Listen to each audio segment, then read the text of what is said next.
Welcome back. I've got Andrew Krepshetty's on the line. Andrew, how are you? I'm doing really well. Thanks for having me, Michael, and nice to talk to you. Happy New Year and great to talk to you. Really looking forward to this conversation because you're doing some amazing work at Red Balloon, and obviously you've done some great work throughout your career. So why don't you share a little bit about you and then we'll jump into the conversation. Cool. Yeah. No, I grew up in San Francisco Bay Area, did the old .com thing. Decided I wanted a change of pace, a change of scenery, and moved up to Idaho 25 years ago. Was blessed to start a bunch of different businesses. I've started businesses as small as a couple of employees and ran a $50 million business and I think I've had six successful exits over the years, ranging from, $100,000 to half a billion. So been kind of in the business world for a long time and really focused on labor market data and job creation primarily. So that's kind of my background. Then I've got five kids and live in beautiful Idaho on 60 acres, 10 minutes from the office, which is hard to beat. Yeah, Idaho's a beautiful part of our country. It's been a long time since I've been there. I went there when a high school friend of mine was stationed at Mountain Home Air Force Base. Yeah. And I remember he gave us a little tour of the space. And then there was this one door that was blacked out window.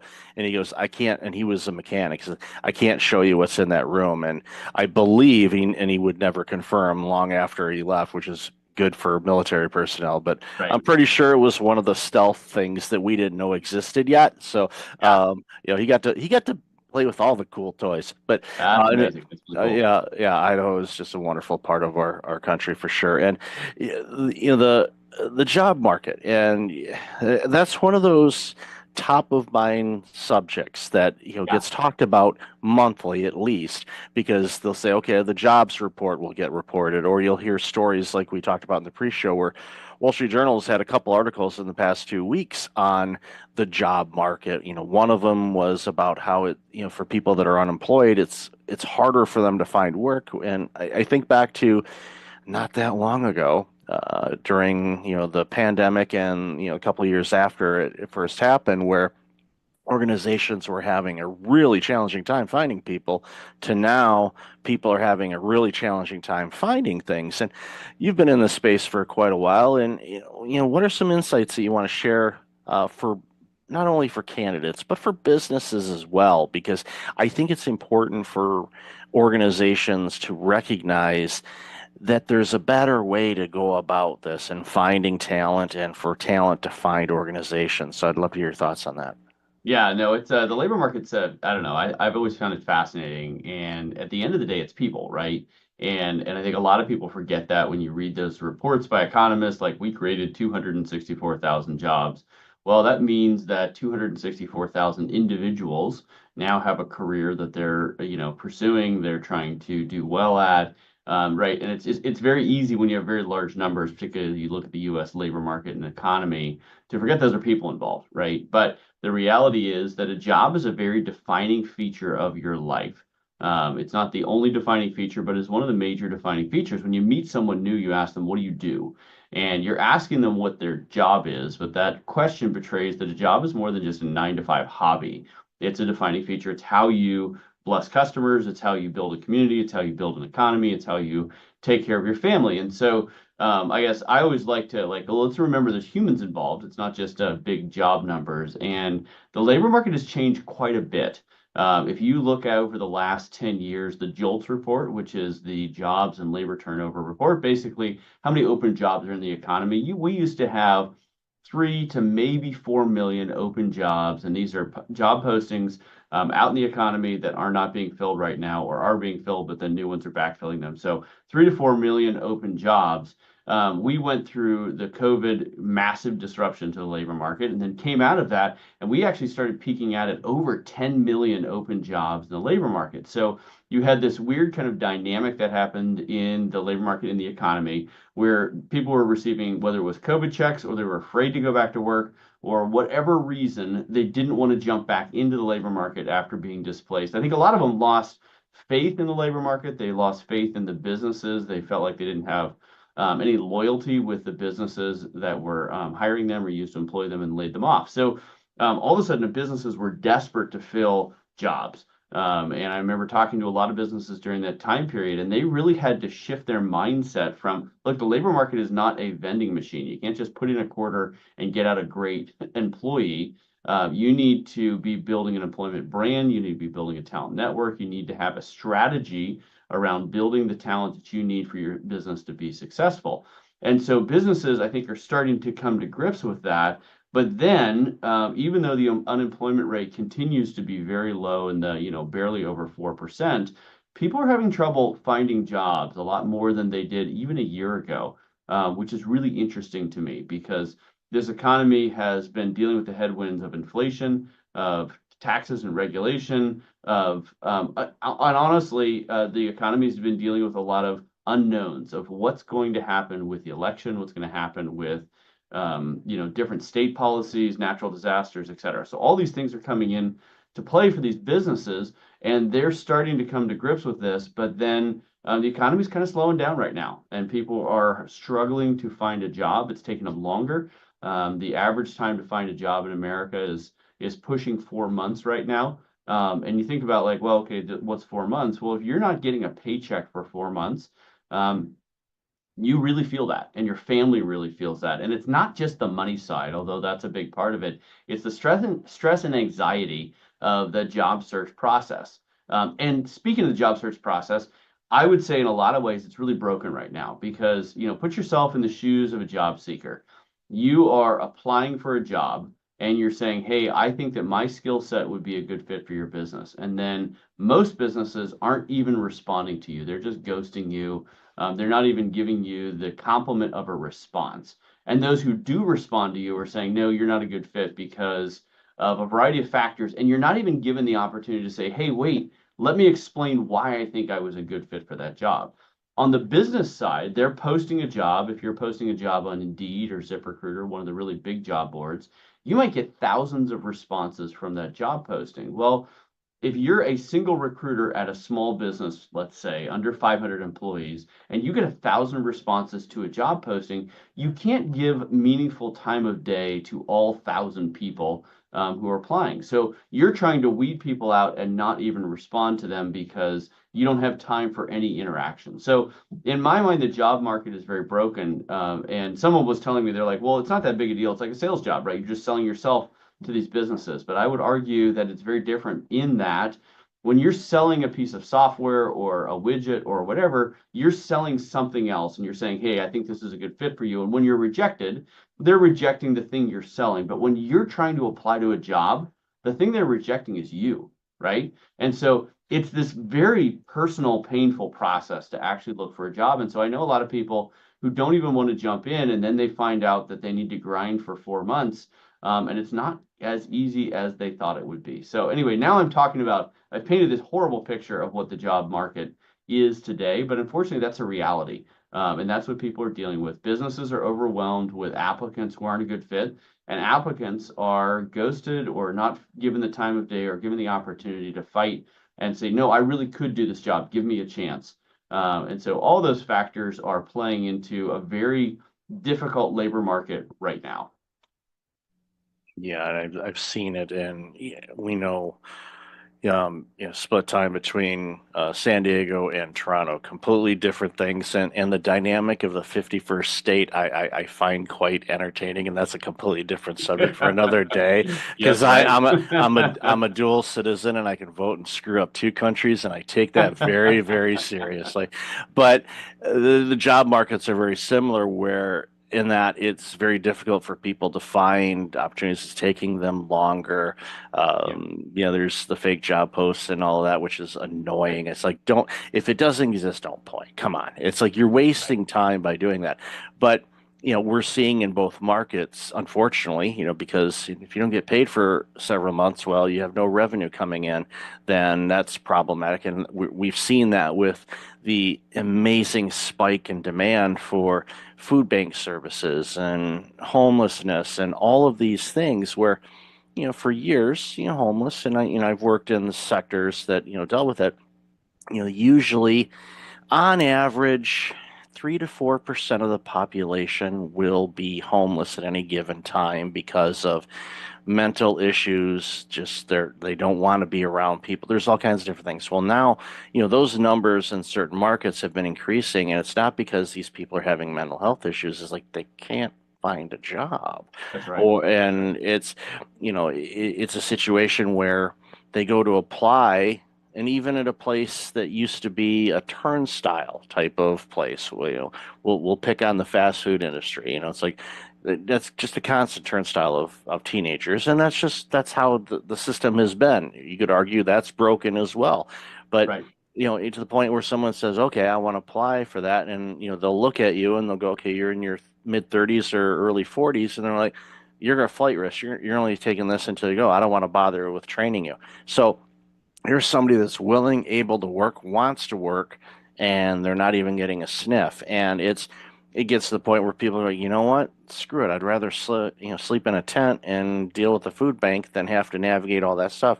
And what that does to society is it robs society of great people that could do great things for these companies, but they don't want to get into that nonsense of what the job search and job market has been. And I think that's, Right. one of the things that jumps out for me, and this is not a commercial by any stretch, of, the work that you're doing at Red Balloon. I get the emails, I see what the types of posts are and the jobs and all of that. And they're real posts. There's Right. real people behind it.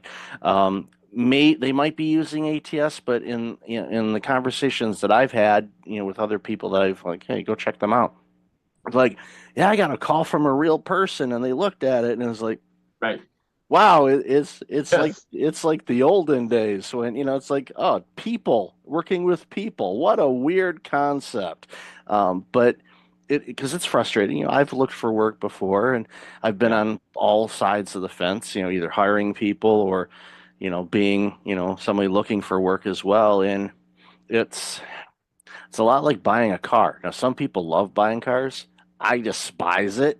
Yeah. Um, Most I people don't. yeah, it's like no, it's like the haggling and negotiation. Some people are all in on that, and like I'm gonna get my best deal. Where I'm like, just set a price. I'll pick the vehicle that I can afford. I'll buy it.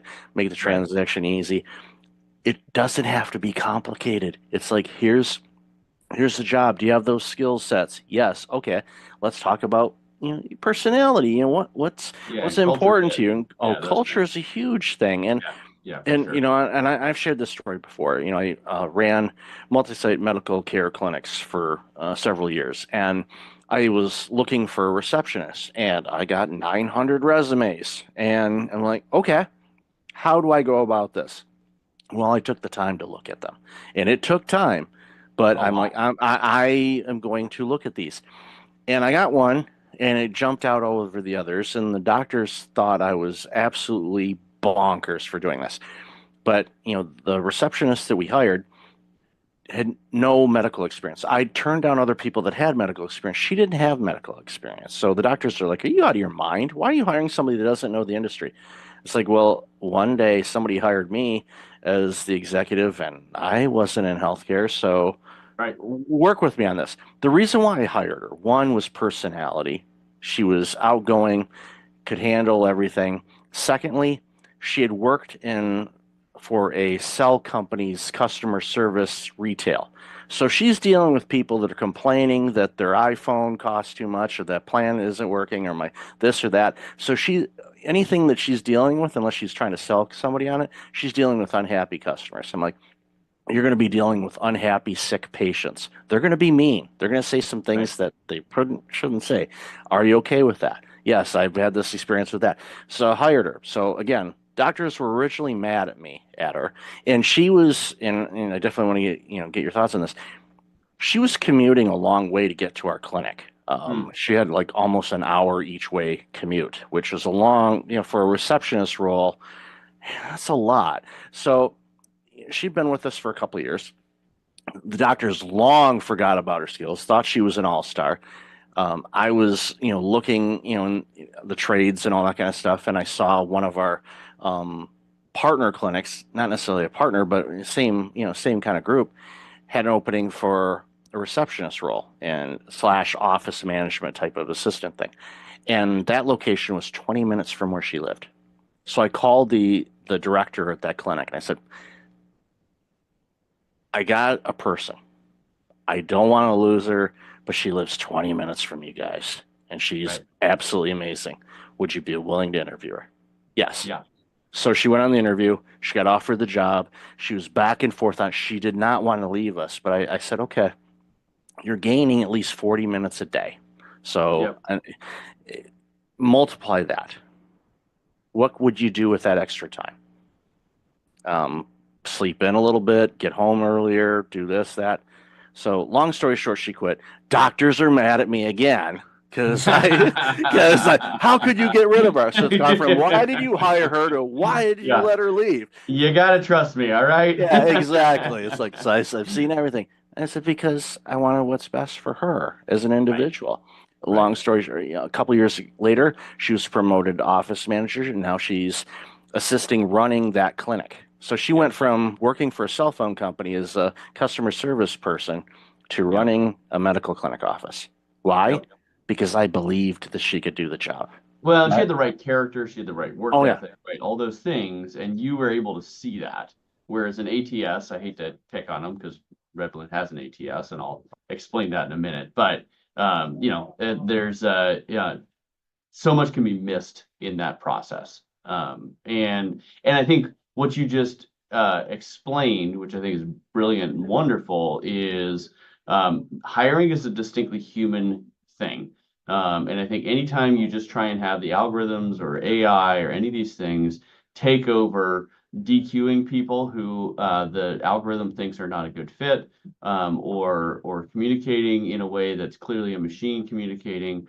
I just think it's not kind and it's not human. It is a distinctly human thing to hire other people. So, and I guess to your point, I painted a really bleak picture, and I love your story there. But it took a long time, right? If you've got 900 resumes you're going through, then you've got to go and pitch the doctors that know, trust me, this is going to be the right person for our organization. That's an enormous amount of time commitment. And if you're hiring 20 people, and you want to make sure that they actually work, well, multiply that by 20, and all of a sudden you are a full-time person just trying to hire people, and you're not getting any other work done. So I sympathize with the employers who are like, I need algorithms, I need AI, I need an applicant tracking system to do something, because there is just this hard, reality of amount of hours. So this is what Red Balloon's doing to solve it, because I don't like to paint bleak pictures and say that everything's terrible and then not say what we're doing to solve it, because we think there are ways to solve this. So there's a couple things we're doing right now. So if you're a job seeker, instead of applying to jobs, and you can apply to jobs on Red Balloon if you think you're a good fit, and I will tell you, our employers are different because we coach them up and say, look, your employment brand is really important. And that person who you might not think is a good fit right now might either know someone who is a good fit, or they might be a good fit for you at some point in the future. And if you ghost them, if you treat them as someone not worthy of a response, that's going to tell them a lot about you as an employer and whether they should ever apply for you or even recommend you as an employer. So you need to continue to be thinking about your employment brand and be responding to people, right? So job seekers can apply, or you can just join a talent network or a resume database on Red Balloon. And basically what you're saying is like, look, maybe you have a job today, maybe you don't have a job today, but I would like to be considered for an opportunity that you think as an employer is a good fit for me. And then either employers or our Red Balloon recruiting team will go through that resume database when we have open jobs, and we'll reach out to people and say, look, we think that you're worth an interview for this job. We can't guarantee that you're going to be a good fit, but we think it's worth a conversation. Well, as a job seeker, think how much better of an experience that is. Instead of applying to a job and getting ghosted or rejected, someone's reaching out and saying, look, I don't know if this is a good fit, but I think it's worthy of an interview to have a conversation about this job. Well, that's a way better way to do it. The other thing that we do on the employer side is we can take over that recruiting process. And look, there are recruiters out there, some good recruiters. They're very, very expensive.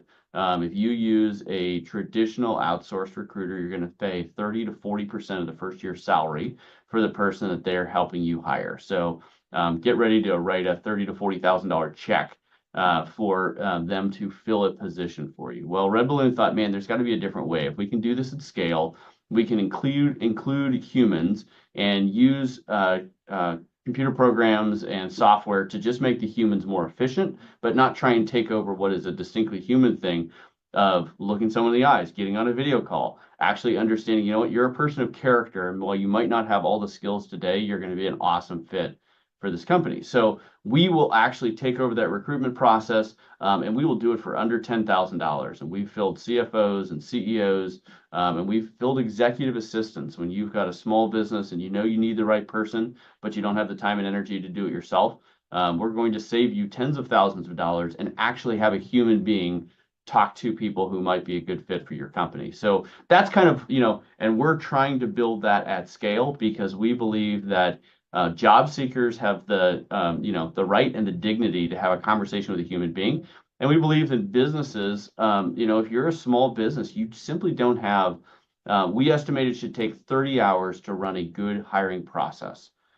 30 hours, right? Well, imagine that if you have 10 people you need to hire. Well, most business owners don't have 300 hours that they can devote to hiring. They need to be running their business. And so that's what Red Balloon does. We take over the hiring process. We do it for way less than a traditional recruiter. And we try and give job seekers the dignity of a human conversation because we think they deserve it.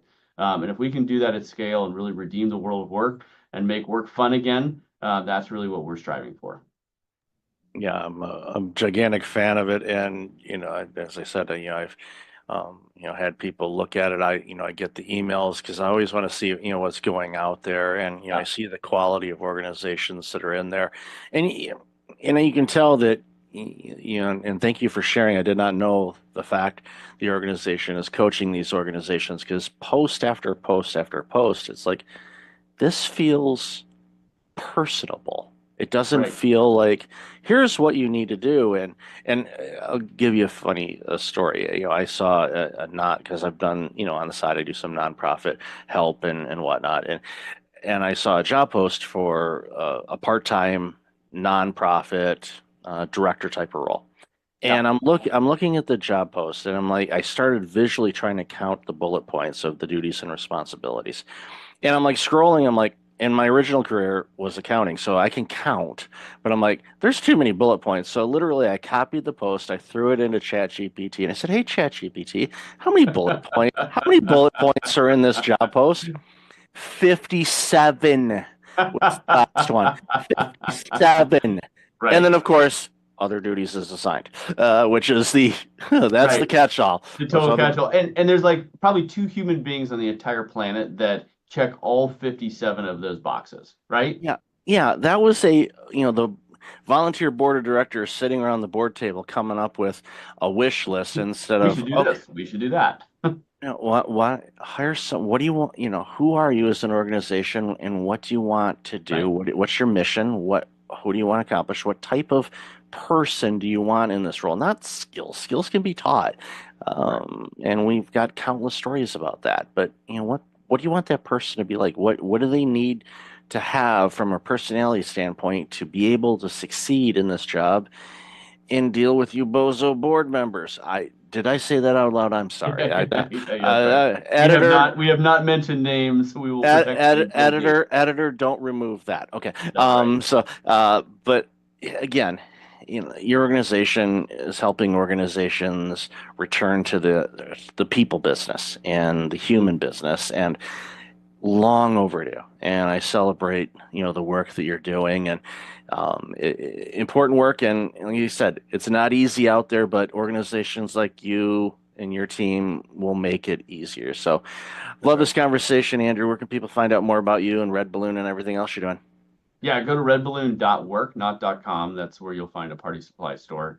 And we actually think work is a good thing. And so that's why we thought redballoon.work would be a good thing. And look, if you're an employer and you want to hire someone who's going to be a great culture fit, and you don't have the 30 plus hours that you need to devote to that whole process, but you don't want to spend $50,000, please reach out to redballoon.work. We believe that there's a better way to hire, and we've done this for many, many hundreds of employers.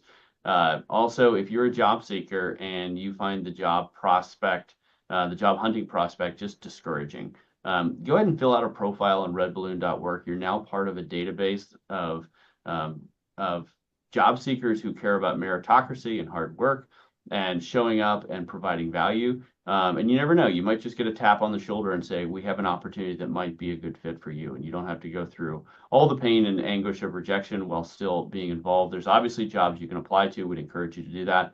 And then the last thing I'd say is if you want to follow me on LinkedIn, I try and have a daily post about how do you build culture? How do you hire well? How do you interview well in a job?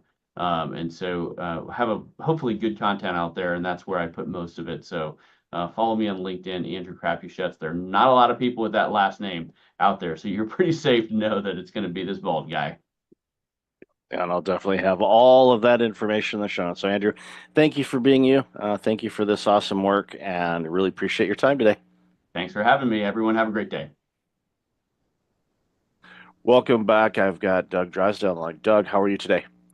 Hey, I'm doing great, Michael. Thanks. How are you? Good to see you. Great to see you. Really, really looking forward to this conversation as we talked a little bit in the pre-show about this. So, why don't you share a little bit about you, your company, and then we're going to jump into this very important conversation around mental health. Yeah, happy to do that. And thanks for the opportunity to talk a little bit about what we're doing. Like my background, I've spent 35 years building drug development companies of some form or other. In the first half, largely through kind of R&D licensing, partnerships, co-developments, those kind of things. And then later through larger transactions, lots of M&A. I've acquired 15, 17 companies, something like that. So building companies organically. But the most rewarding, I think, for the last sort of 16 years or so, I've been the CEO of four different pharma companies, different types of companies, from a generics company I co-founded, a spec pharma company, a CDMO, a contract manufacturer, Cybin, now a biotech company. Two of those were startups and two of those were turnarounds. Two of them were public and two of them were private. So it's a real kind of mix of things. But definitely, I can say that the most rewarding has been the opportunity to grow teams and pull those teams together to deliver things like we're doing at Cybin. And I think that in all of my career in drug development, um, for the most part, it's inevitable that drug development is incremental. We make incremental steps. Science is incremental. We learn a little bit more. Each new product is a little bit better than the one before. But I think for the first time in my career with Cybin, we have something that has the potential to be a real paradigm shift, a massive leap forward, moving away from daily treatment of the signs and symptoms of, say, depression to a more of an interventional treatment that has the potential to rapidly fix depression, remove depressive symptoms. And after just a couple of doses, most patients are seeing benefits lasting at least a year so far in our studies. So a real paradigm shift in the treatment landscape, which is obviously kind of a once in a career type opportunity. Oh, absolutely. And as I shared with you during the pre-show, and I've shared this on interviews before. I don't know if I've mentioned it on my show though. I'll have to mention it. But I've dealt with burnout in my life and also clinical depression, and was on depression medication for about a year, and was able to successfully wean myself off of that through help with my physician and with therapy and whatnot. But that was a year of my life, and on average, you only get so many runs around the circle, and for me to have to deal with something like this over a year, and I know many people that suffer with depression. It's been a lifelong battle to see the results that you're seeing is I get excited about just thinking about it, because I know what depression did to me. I know what it does to people. It robs them of themselves, and of course that always passes through to where they work, their families, their friends, relationships, every aspect of it. And society suffers from that.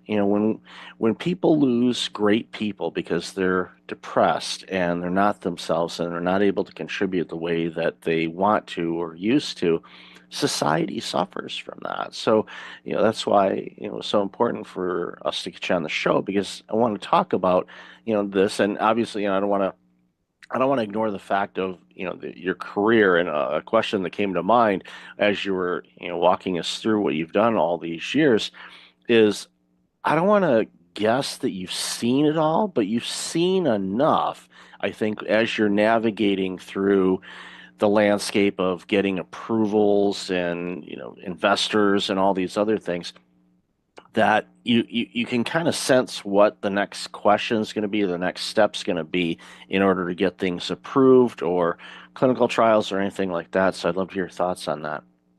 Yeah, first of all, I'm glad you managed to work your way through that challenging time. In some ways, you're lucky that it lasted only a year. Many patients, as you know, find themselves having to turn to antidepressants because the depression needs some help. And then once they're on those antidepressants, struggle to get off of them. Not necessarily that they're addictive, but that they become dependent. It's like a crutch, if you like. And so, and people, as you said, rightly so, people end up spending many years on these treatments, and they were never designed for that. So, and then the other aspect is not just patients, but when we talk to psychiatrists in our studies, it's incredible to see these 20, 30-year psychiatrists who had kind of gotten to a point where they resigned to the fact they had nothing that they could help their patients. So suddenly they're seeing them motivated and energized because suddenly they have new tools that can actually change the course of disease and not just mask the signs and symptoms. Yeah, look, drug development drug development is challenging. Drug development is complex, more complex than most retail investors appreciate. Clinical trials are complex. Our first phase 3 study, 40 sites in a dozen countries, and that brings a huge amount of complexity, as you can imagine. All of that goes on behind the scenes, and the public just sees the outcomes of it. So we're very fortunate to have a really strong team that has developed 60 plus INDs with FDA, many mental health treatments. The team's had something like 37 exits between them. So that means, I think that's a good sign. It shows that they're able to create value for themselves and for investors. But more than anything, this is a cause that really motivates people. So I think pretty much everyone on the team is here because of a personal motivation, a friend, a family, a loved one that has dealt with one of these challenges. So there's that personal motivation, but we're also quite competitive people. It's interesting to me, always interesting to me, that drug development seems like it's glacial and really slow, but actually it's kind of like swan management. Smooth on the surface and paddling like hell underneath. And we're frantically working around the clock to keep things on track. And it's a very competitive group, kind of like a competitive sports team, each contributing their all and also each supporting each other. So we're very fortunate to have the group, and I think the collective insight helps us anticipate what's coming next. As you rightly say, that's the critical in any kind of business, is anticipating what could happen next on the positive side and the negative, and then planning for the next milestones. How do you move the company forward with each of the next steps? Well, it's important. And as you were talking to, I started thinking about, all of the regulatory things. Of course, you've got the FDA. That's just talking about the U.S. This is a global product, so you've got all the different variances on that. And even in the states, you've got 50 different states, and and licensing and testing and all these other things. It's a situation. It's like, we're just trying to create a treatment, but you end up spending more time on the administrative side of things. To your point, that the modern investor doesn't necessarily understand that. It's like, you're making this new drug or medicine to solve a problem. Okay, they just have visions of labs and scientists. Like, no, well, the mountains and mountains of paperwork to submit that have to be reviewed, working with legal and navigating all of that and translation. And it's a big monster. But it's having said that, you're not letting that get in the way. You're like, okay, we know that's part of the game. We have to do that, but it's important for us to do that because even what you said a moment ago about psychiatrists who have been basically there's a crease in their chair that they've been sitting in because they haven't had to move much because there's only so much that they could do. Now all of a sudden they're like, we've got this new tool that could actually help people really fast. And what that does, just thinking about this from a billing standpoint for a moment, for a doctor or a psychiatrist, the more people you can see, the more revenue that generates. So if you can build up your practice because you're able to help people and get them in and get them out, you're going to have more opportunities to do that. That's just one little side effect of it. I mean, that's not your primary goal for your organization, but that is one of those positive side effects is Oh we're yeah. helping people. This treatment has the potential not just to help patients, but to help the entire mental health care system. Um, Depressed patients are quite a high touch, 6 or 9 visits a year to their physician. As you'd expect, they're trying to tweak the dose of the medication, or maybe they're switching to a different one because they can't tolerate the previous one, or they're dealing with side effects like insomnia and they want something for that. Or they're more likely to have increased blood pressure, more likely to have diabetes, for example. So there's lots of comorbidities and lots of system interaction. Um, the other aspect is that we have a pretty limited number of psychiatrists in the US and in pretty much everywhere, actually. And only about 18% of psychiatrists are available to see new patients because these patients take so much time. Um, and an average wait time for a new visit is something like 40 to 70 days, depending whether you want a virtual visit or an in-person one. So when you think about what we're trying to develop here is an opportunity to dose patients once or twice and then keep them out of the system for at least a year so far, we're seeing in the data. That means no going back for dose adjustments because patients aren't taking any daily meds. No going back for side effect tolerance because they're not taking daily meds. No going back for comorbidities because they're not taking daily meds. And so keeping them out of the system frees up all these other resources for new patients. I mean, even in the interventional psychiatry space, where we see treatments like ECT, TMS, esketamine, Spravato, in these interventional psychiatry centers, those are high frequency treatments. Esketamine is dosed 26 times a year, so patients are coming in every 2 weeks. That's pretty tough on these centers that have very limited space. So if we can reduce 26 visits to 2, these sites can see a lot more patients. We can deal with the problem a lot more efficiently. Agreed. And we know the stats of, people that are really struggling, just, case in point, I saw a stat the other day, it's, we're just at the time of this recording, we're just ending, the holiday season. So there's a lot of people that'll be getting their credit card bills in the next week or so. And there's financial stress, and the stress causes depression because they feel bad about overspending, or they feel bad that they can't, make the payments on time. And of course, that can get you down a rabbit hole of depression and anxiety and self-doubt and all of these things. And a lot of this, I mean, a lot of people, especially when I was going through it, you realize that a lot of that is just your brain chemical challenges and whatever that's adding fuel to the fire type of situation. And to be able to take that and not quote unquote mask it with the pills that I was taking for a year, but to actually have something that can adjust things and correct it where, like you said, a visit or two, and all of a sudden I'm good for a year so far, because it changes things. And again, it opens up the door because, again, I see so many people just in my daily walk of life where I could tell people are having a tough go of it. And I don't know necessarily what the reasons are.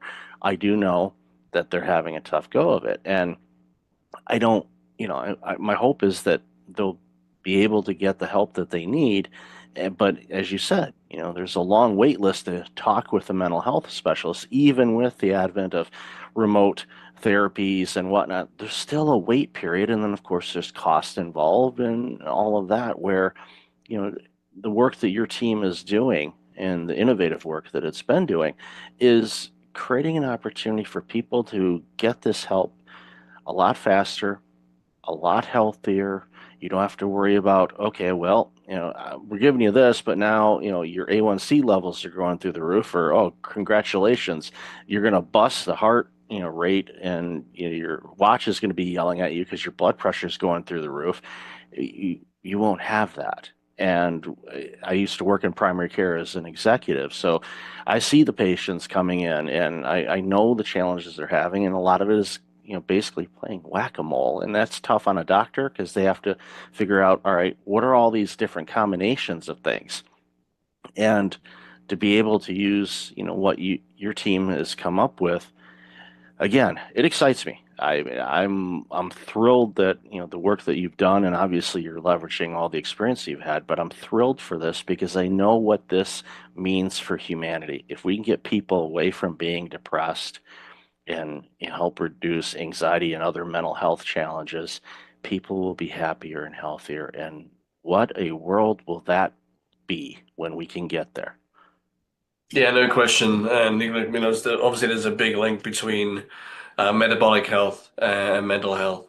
Um, we know that what people eat affects their mental state. The metabolic health or poor diet leads to reduced mitochondrial function. That leads to reduced mental function because we have 3 times as many mitochondria in our brain than we do in the rest of the cells in our body, and vice versa. When people are depressed, it affects their metabolic health as well for similar kind of connected reasons. So the two are kind of hand in hand. It's hard to fix your metabolic health and all those other things like diabetes, as you mentioned, if the mental health isn't on track, and vice versa. So the problems run deep, and I think, as you said earlier, mental health is kind of like an infectious disease. It doesn't just affect that individual, but the loved ones, their carers, their colleagues, their friends. It's very hard to know how to help someone that is suffering. There's really nothing much that we can do, and certainly the old kind of snap out of it attitude clearly it doesn't work. So we're very excited about the potential for this, and we're well into our phase 3 program now, focused on executing that. You're right, and you said there's lots and lots of hurdles and barriers. Simple things like drug scheduling, where every site and every vendor and every partner has to have a Schedule 1 license. Adds complexity, it adds cost. But we have a team of professionals, and we've been dealing with that for the last 4 or 5 years now, and we're just powering on through. Yeah, that kind of leads into a question I was going to ask to towards wrap up is, and I already kind of know the answer to this, but what's the long-term vision on this? From your standpoint, obviously I think this will spawn additional research in other areas as well. But what's the long-term strategy for the organization to navigate? And again, it helps when you have an all-star team that's done it before. It's not a case where nothing surprises you. It's like, okay, we know how to deal with this, and they do it. And I love seeing organizations that are made up that way because it strengthens the opportunity to quote unquote get things right. So love to hear your long-term strategy.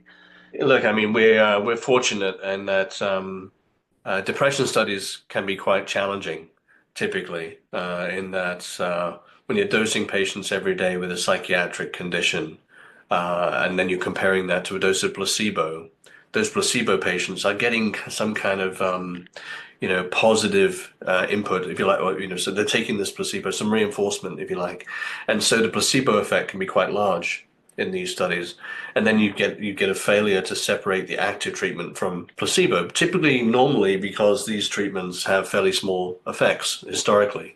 We've got 2 things working in our favor here. One is we're seeing much, much larger effects, 8 to 10 times larger than with traditional standard of care, and we're not dosing every day in our studies, nor with placebo. So the separation risk is gone.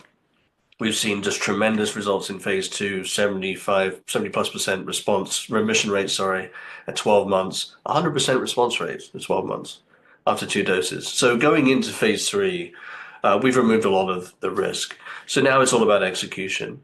When we think about the long term, this is just the beginning of a platform.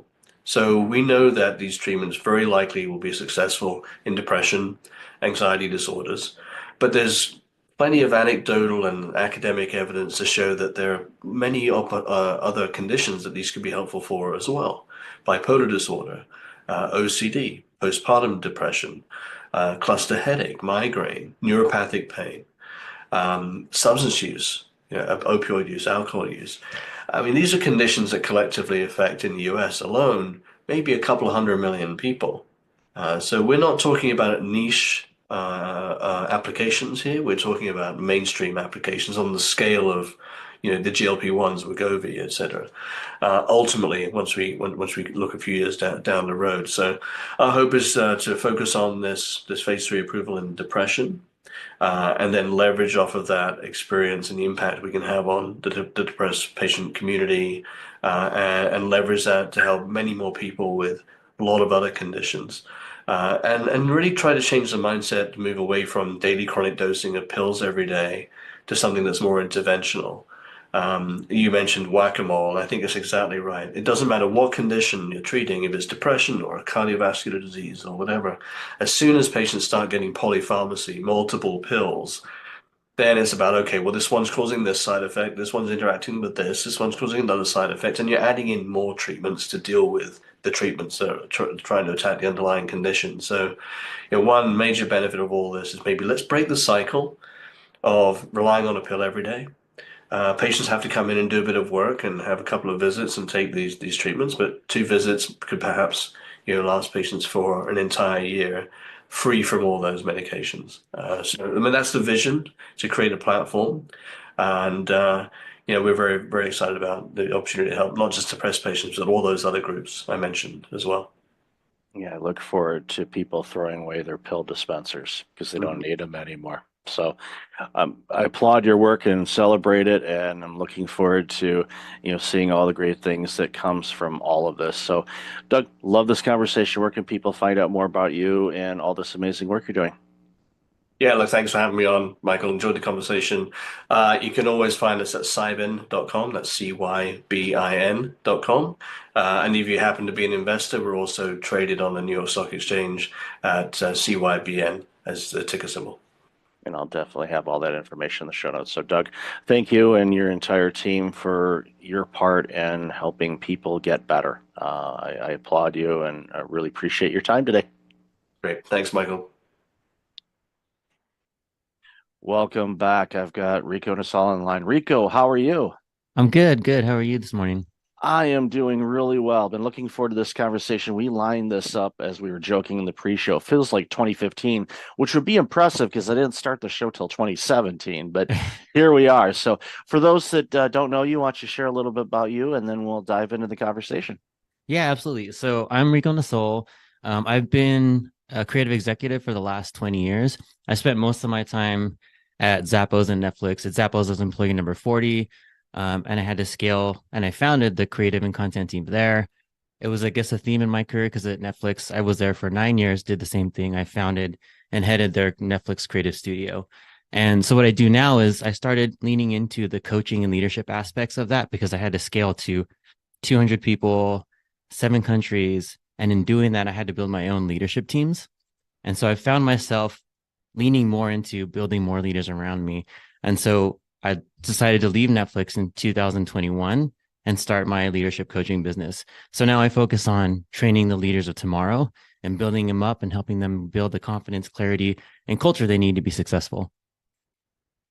I love that you recognize that by building up leaders as part of your team, it probably, not that you didn't have enough work to do, but it probably made it just a little bit easier because you've empowered your people to lead and take charge of things, because that's how you can scale organizations to multiple countries and rapid growth. And the fact that you were employee number 40 at Zappos, and we know what that company is, and of course doing the same thing at Netflix, we certainly know who they are. You'd have to just completely avoid media not to understand what Netflix does. But the fact that you were in both of those organizations in the early days, and obviously watch it grow and expand to, household names and, just gigantic companies making a huge impact on people. It's got to be gratifying for you. And also, just another thing to commend you on too, and I want to hear your thoughts on this is, the fact that you did all these things and then you said, you know what, I can do that at Netflix too, because you picked up tools along the way. So what was that process like as you were building things up and recognizing, okay, I need to make my leaders leaders and, to scale this thing to where we need it to get?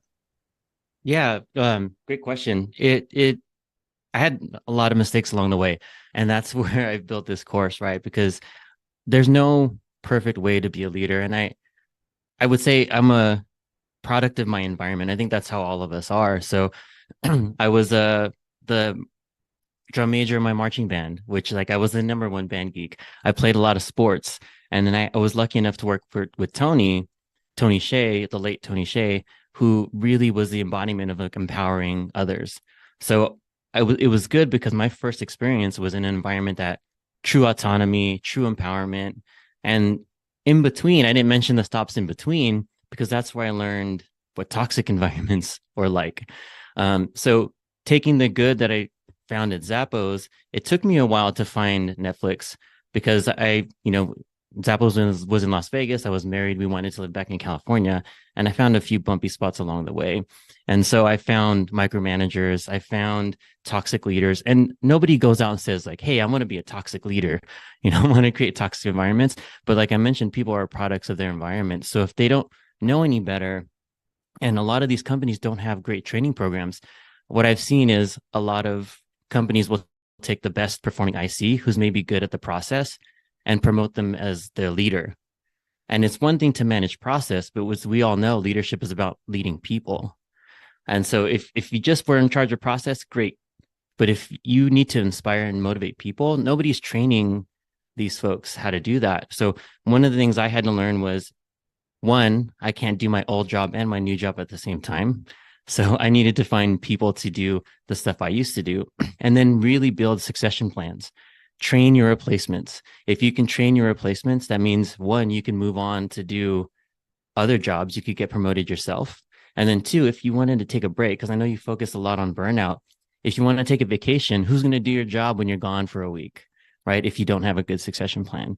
So those are probably the biggest things I learned. And if I can leave my job and the business doesn't skip a beat, that means I was successful. It's so important, and so many organizations they don't invest any time in training, and they've made the mistake time and time again. Okay, you are amazing as a product development person. Okay, you're going to lead the department now.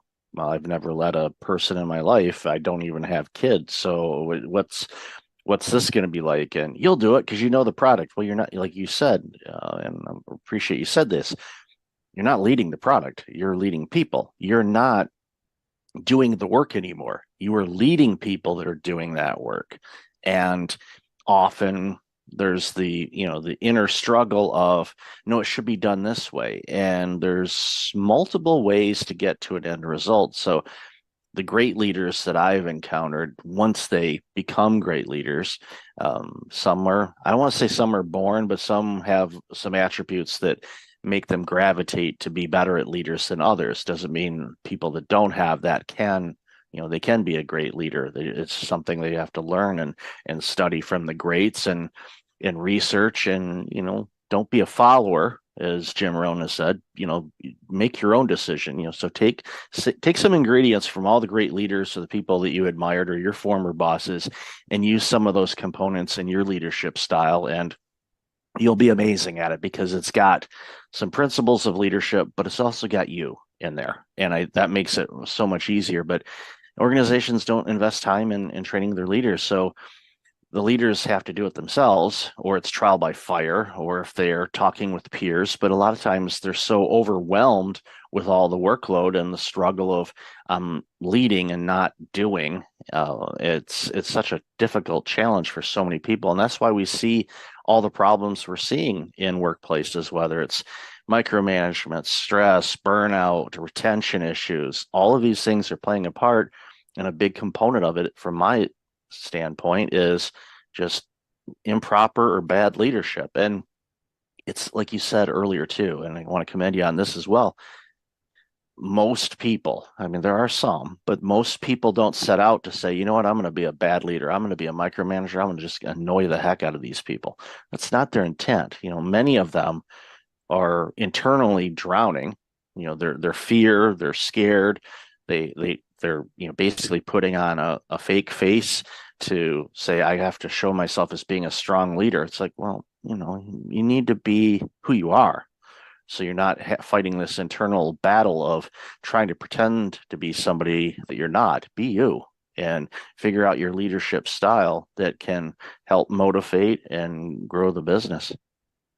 Yeah, I'm so glad you said that, because that's one of the things I like to focus on in my coaching practice and in my course is leadership is about authenticity, right? Like you can't be something you're not. And you said something there when, leaders are born. I do believe leaders are born. Some people say like leaders aren't born, leaders are made, but I believe leaders are born because we all have innate skills and strengths. And it's about fostering those strengths and bringing those things out and knowing that they bring value to the organization, the team, and whatever. And the thing that gets a lot of people hung up is we talked about this in the pre-show, whether they have imposter syndrome, they have low self-worth, they don't have confidence in themselves, they don't believe that they have value. And if you start to get into that negative self-talk, that's when you start to make the mistakes as a leader. You start to take on too much, you start to information hoard, you start to do the things that aren't natural, but because we're afraid of failing, we're afraid of making a mistake, we're afraid of the team looking bad.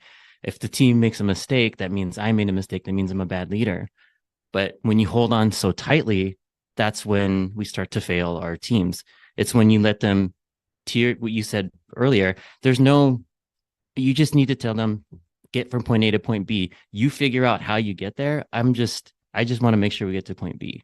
And when folks have like this fear of failure, they hide behind things like perfectionism. They hide behind things like, oh, I want to add more rigor. And when people say they want to add more rigor, secretly a lot of them are saying, oh, I just need more people so I can make a decision through consensus, because they're afraid to make a mistake. And so these things start to creep out unknowingly, and it takes someone to recognize, oh, actually, I want to be a better leader, to say, okay, I have imposter syndrome, I have these things, and it's hard to admit it, but once you can admit that, that's when the doors open to great leadership. It's really important. I know John Maxwell talks about this a lot, in his book, Sometimes You Win, Sometimes You Learn. Going back to, you had mentioned it earlier about, the stops in between Zappos and Netflix weren't the greatest, and we don't need to pay any attention or mention any names or anything like that. But those are learning experiences. And I tell people, it's like if everything was smooth and easy, we wouldn't be challenged. We wouldn't grow. And I know a lot of people, use the adage, no pain, no pain. And it's just natural. We want to avoid it, where our bodies are kind of designed to avoid discomfort and pain whenever we can. But it's those things that provide clarity, and it gives you opportunity saying, okay, now I know that working in this particular sector, or maybe this particular area, most of the companies behave this way. All right, maybe I should look elsewhere to work, or maybe change industries, or take a step back and go, all right, maybe I need to regain something, especially if there's a confidence issue. And I even did this in my career earlier on, where, I was in leadership roles, had a setback, and was looking for new roles. And one of the things I did, and, not everybody will do this, but for me, it's like, you know what, I'm going to take a part-time role doing something that I did years ago. So, we're, I want to say bottom of the ladder, but it was lower. And it was more of for me personally, to say, yeah, I've got the confidence, I've got the skills, get really good. It was so funny too, because this organization said, you've got management material, or you're really good. And not knowing that, and I didn't lie in my resume. I just didn't go into great details as far as titles and all of that. But I'm like, I used to run a department like this with 3 times the number of people that you have in here. So I know everything there is to know about it. But I didn't tell them that. I just said, thank you very much. I really appreciate that. And just continue to get good at it again, just to kind of build up my self-courage and remind myself of who the heck I was. And then, shortly after that, then the doors opened up, as you mentioned before, to a position that was a whole lot better, in my wheelhouse where my skill set was, but also challenged me into learning some new things. And it was just one of those, it's not a straight line. Sometimes you can go, okay, let's take a step back, kind of regain things, and then, okay, let's get back into the game. And there's nothing wrong with that. It's actually really good because it reinforces some things, and it may, you may determine, go, you know what, I actually like working in this industry again, so maybe I'll do that. It's our playground. We can do whatever we want. And as leaders, you have that autonomy to do that. But as great leaders, you allow your people to do that as well. Yeah, that's a great point. And yeah, to your point, when you step back, it kind of gives you another perspective, right? So there's a few types of people I work with. There's some in particular that I feel like, oh, the only way to grow is through people management. And I had many leaders on my team that didn't manage any people, but they were mentors. The rest of their peers saw them as leaders. And I always made sure that there was a high level IC path, an individual contributor path, because there's only so many people manager roles, right? You can't just make some. So in some cases, you find ways to elevate others where they don't necessarily have to go into people leadership, but they're seen as leaders. And then there's other folks to what you mentioned, where, and also I wanted to bring up is taking that step back to change perspective. I had to do that myself. And I'll tell a little story at Netflix where we would do quarterly offsites for quarterly planning, and it's like a bunch of VPs, and we're in there, and I'm like I was only one of the only creative executives in this meeting. And so I had to shift myself because in my mind, I'm like, why am I in this meeting? Like everybody here is like business owners and like whatever and I'm like, I'm a creative. And so during the break, I had to shift myself and say, why am I in this room? What does it mean that I'm in this room? And when I answered that, it's like, I'm the only creative in this room. That means if I don't say anything, I'm letting down all the creatives in the organization because my voice is probably the most important because it's the least represented.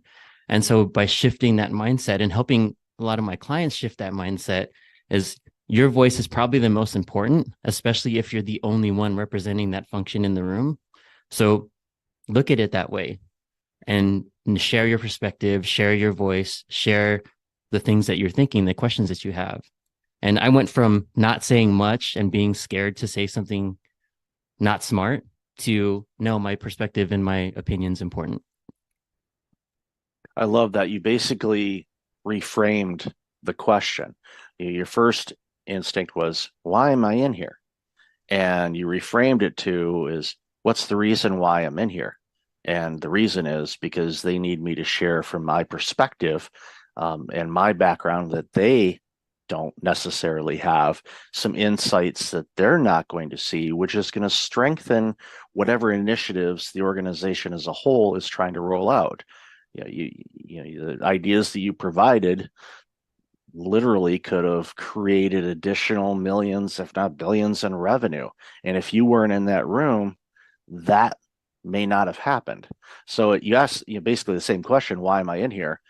But it's why am I in here is because I can offer this value, not the self-doubt thing. But you caught yourself and you reframed that thing. So you looked at it from a different perspective, and you provided a ton of value. Not taught, I don't know anybody else in that room, but you provided a ton of value, which made a huge impact on that organization.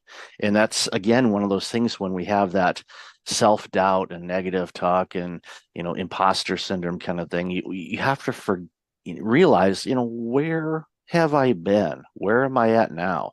I mean, sure, if you were, and I'm not picking. Let's say I'm not even going to pick a title because I don't want to make fun of any title, because every person's work is important. Like the old adage when President Kennedy was touring NASA and Cape Canaveral, and he walked up to a janitor and he said, "Hi, I'm President Kennedy. What's your name?" The guy said his name. Said, "What do you do here?" And his role was janitor. And he says, "I'm helping put a man on the moon." Yeah, and it's true. Because if that place wasn't clean, it could create problems for the rockets, which would have created problems, which could have killed astronauts and everything else. So that janitor was true. So it's the same thing. Whenever we have that imposter syndrome, remind ourselves we are an important part of this company or of this community or of this country or wherever you happen to be. Everyone here has gifts, and I'm glad you made the comment about born leaders, and it's definitely for me to reframe that as well personally. So I appreciate that and thank you for that. But it's so many people hold back, and once people kind of open up and offer their insights and stuff, all the great innovations and inventions that we've had throughout humanity came about because people opened up and offered their ideas and suggestions. Because if we didn't, who knows how behind we would be based on where we are now in the world as far as technology, communication, transit, you name it. Those all came from ideas that people spoke up and offered something. Because if they didn't, we wouldn't have anything that we have today. Yeah, absolutely. It just reminded me of this story that I have, and it's actually part of the thing I want to offer to your audience. I know we're going to talk about this later, but I have this journal. It's called the Crush Imposter Syndrome Journal that we'll give the URL later. But what it does, it helps you work through those things, because you're right. If people didn't speak up, then one, some things might not have been invented, or some terrible inventions might have been stopped, right? And some of the things that this journal helps you do, it helps you go through what's triggering your feeling, like when you're feeling this imposter syndrome, what is it that you're feeling, and starts to look at hard facts, right? So what evidence do you have? So here's an example, right? So a person might be saying, oh, like my boss hasn't spoken to me in 6 weeks, right?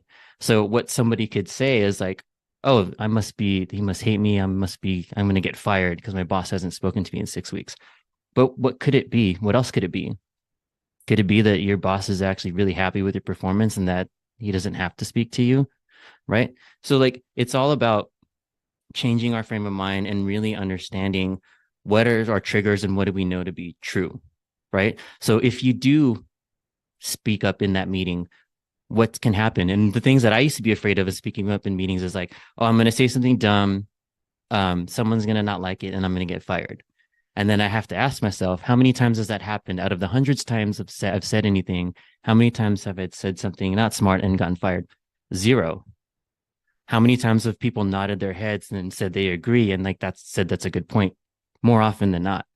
So the truth is, the reality is, when I do speak, people value the opinion. The fear that I have is that the one time out of a million is going to be that one time where I say something not smart.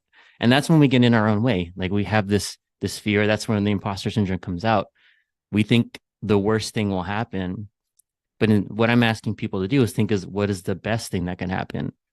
Maybe you save the company $2 million, which is a true story for me. Yeah, it's fun to save money because for all the accountants and bean counters that listen to the show, they get this part because so many businesses, and I've done a ton of work in nonprofits.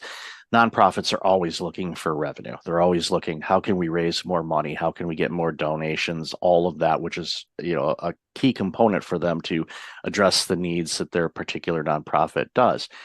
But for me, in my original career was accounting, whenever I helped out those organizations, like, okay, you have your people that are really good at fundraising and all that stuff, let them be. But let me go look at some cost savings. Let's go see what we can find. And, I saved a nonprofit, smaller amount than that, but it was still $250,000 annually on renegotiating some contracts that we were allowed to renegotiate. And by doing that, we were able to launch a new program, hire 3 people to run that program, and provide additional community service in an underserviced area.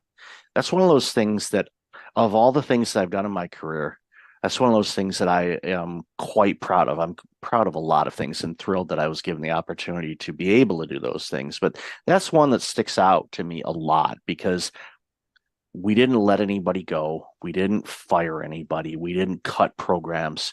We found some savings and then passed that along into bringing on additional people to do jobs that they love doing and impacting the community. And it can be corporate, it can be nonprofit, it can be in your own home. It's just one of those things where when you find opportunities and you speak up and you say things, it creates opportunities. So take those opportunities to find opportunities and grow as a leader. Doesn't matter where you are in an organization. If your organization doesn't invest in leadership, you can. It's never been easier. If you have a commute, there's YouTube University. You can listen to podcasts like this one or the billion others that are out there. You can read book and, a good segue, take your course as well. So why don't you share a bit about your course that you have? Yeah, so it's called the Seven Figure Leader, and it goes over the 3 C's that I developed, and I mentioned them earlier, over the course of my career. So it's focusing on confidence, clarity, and culture. So those are the 3 modules. And really, if I was going to say, the whole thing is based on confidence, because the first part talks about imposter syndrome, the things that we're afraid of, like a lot of the themes that we talked about today. And the second part in clarity, it really talks about how to set a mission, vision, and their values for your team. Because as leaders, we're the ones who set that culture, right? And then the last part is the culture piece, where we talk about how to use coaching, mentorship. It kind of ties all the modules together, right? So it's a 12-week course. You get some one-on-one time with me, and I have folks going through it now. And I used it to place a lot of the leaders that I trained at Netflix went through the same exact program during my time there. So it's tried and true. It's been tested and proven. I've made all the mistakes for you, so you don't have to. You can learn from all the mistakes that I made over the past 20 years. And then there's a book that's going to be coming out. It's in editing now. So maybe when this is out, by the time this is out, people can pick it up. You can find all that information at riconasol.com. And then the free download that I mentioned for the listeners here for the Crush Imposter Syndrome Journal, it's riconasol.com/leaders. You can download it free there. It's a great resource. It's a 7 days to crush imposter syndrome journal.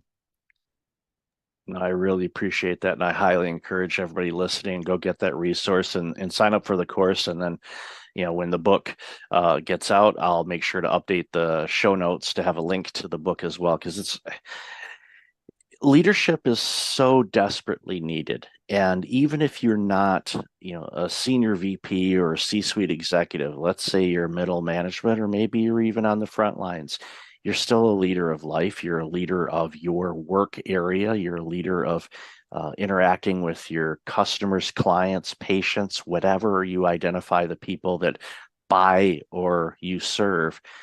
You add these things, you get rid of that imposter syndrome, because everybody struggles with it. Doesn't matter what they do. If you can get on top of that and reframe what's coming up into your mind to remind yourself of who the heck you are. Usually I say a profane word, but I'm not going to drop that one here. I'll give you a hint. It starts with the letter F. Just remember who you are, because you have accomplished so much in your life, and you still got a lot to do. And this book and these resources and this course will be a great thing for you. So Rico, thank you so much for your time. Like I said, I'll put all that information in the show notes. Really appreciate you. Congratulations on your career thus far and all this amazing work you're continuing to do. No, thank you. I really appreciate it, Michael. And yeah, it was great being here. Great chatting with you.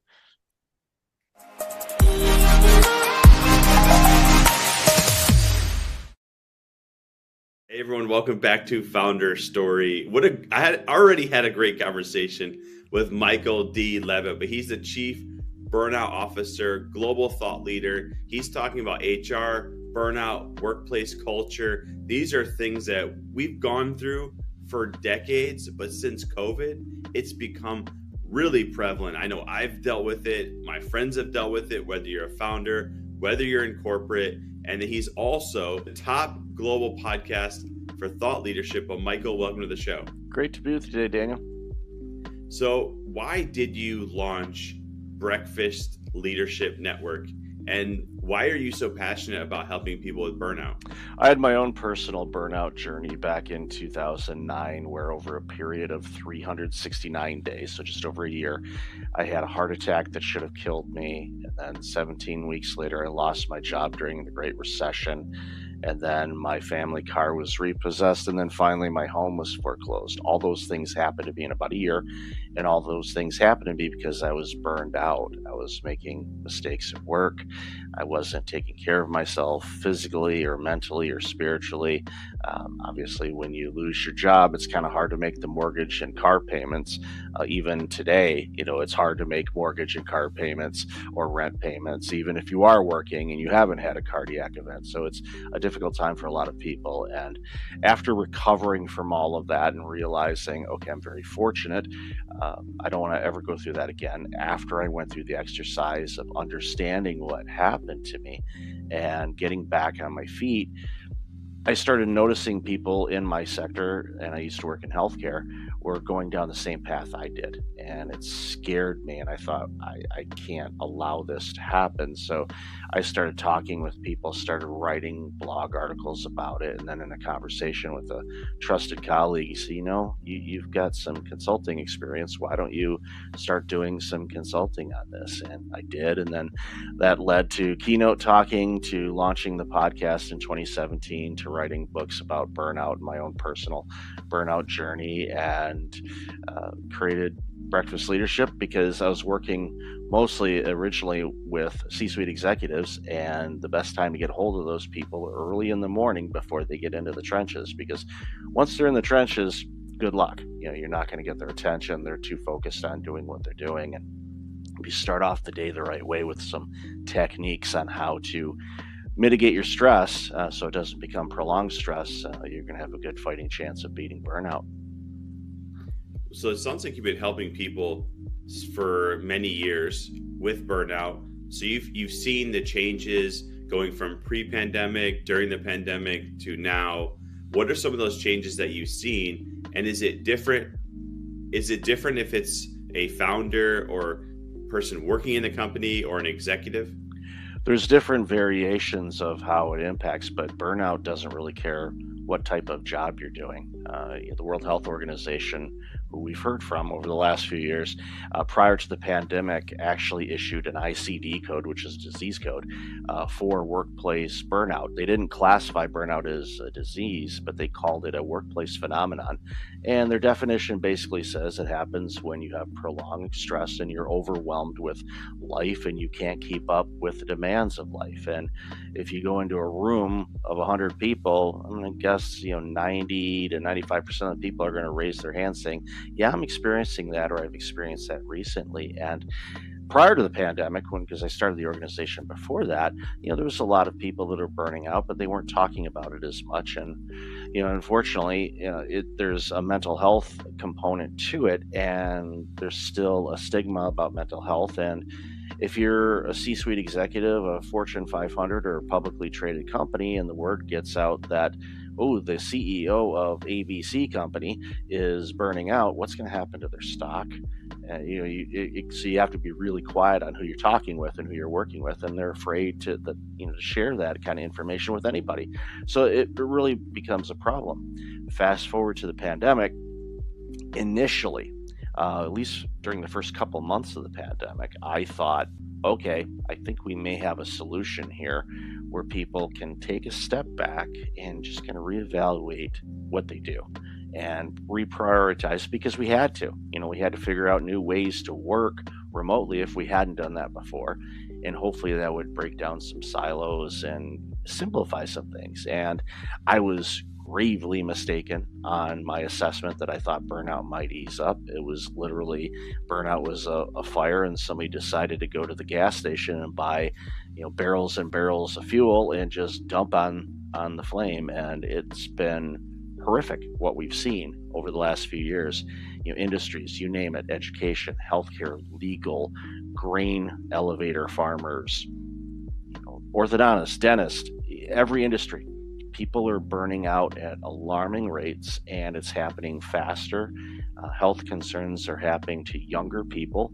The number of millennials that are having cardiac events or heart attacks, under age 40 is skyrocketing. And that scares me, because that's a long life, if you survive, hopefully you do, of taking heart medications and all the other things that you got to do.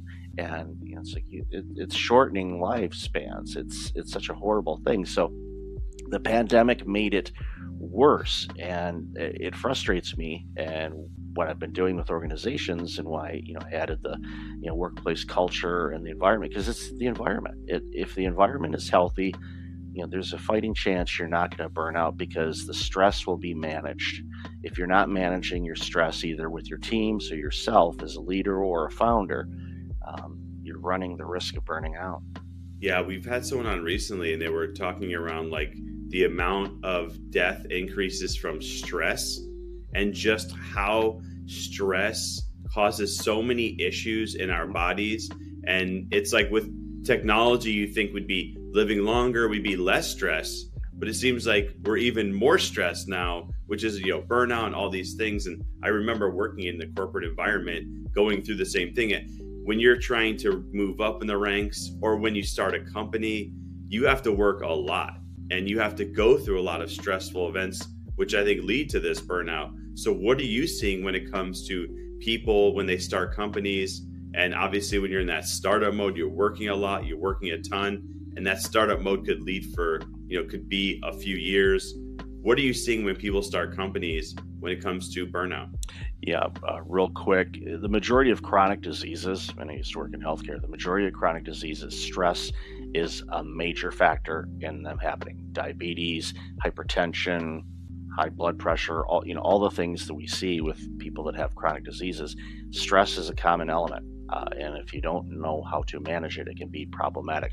For founders and new business starts and solopreneurs and all of that, there's an underestimate of how many hours you're going to have to put in. And you say, okay, I'm going to be a consultant for attorneys on this. Okay, great. Doing that in the face-to-face and working with legal and talking with them about whatever you're consulting on is great. However, the running of a business, there's so many different things you have to do. You have to look at branding, online marketing, websites, hiring if you have enough revenue coming in to bring in people, outsourcing. Even with the new technologies that we're seeing now with AI, everybody's like, oh, it's going to make it simpler. And to your point, technology, and I think in many ways, has made things more complex instead of making it easier, because one, and especially with AI right now, we're overwhelmed with options and choices. We don't know where to even start. And if you subscribe to 2 or 3 AI newsletters, they're going to throw at you maybe 50 or 100 AI tools. So you're going to get overwhelmed, and you're going to stress out just by the choices, the multiple choices. And a lot of entrepreneurs, unfortunately, try to do everything. And if you try to do everything, you're going to do nothing. You're not going to accomplish anything. So understand it is a marathon and not a sprint. I know in many cases when people launch businesses, they're doing it out of financial necessity. Maybe they were laid off, or they're tired of working where they work, and they're starting this on the side, basically. And sometimes people are like, I got to get this job going and running fast and making a bunch of money right away. The odds are against you in making a lot of money initially, unless you find something that is spot on what the market needs right now and there's high demand. If you find that, congratulations. That is rare. But you can make money in the long run, but you have to prepare and kind of get set up in a way where you can be successful along the way. You have to learn how to say no, and that's really hard, especially when you're trying to get customers. Those first few, you're going to say yes to everything under the sun because you need the revenue, you need the money to build the company and all of that. And that's a common thing I see with people, is they make decisions that seem like good decisions, but they overwhelm themselves. And then it gets to the point where they're so overwhelmed, you start missing things, you start making mistakes, you're not clear-headed. And when you're running a business, clarity is king. If you don't have that, you don't have an idea of where you're going and how to pivot or adjust when things like, I don't know, pandemics and inflation hit, you're going to be in deep trouble. Wow. Yeah. It's a lot.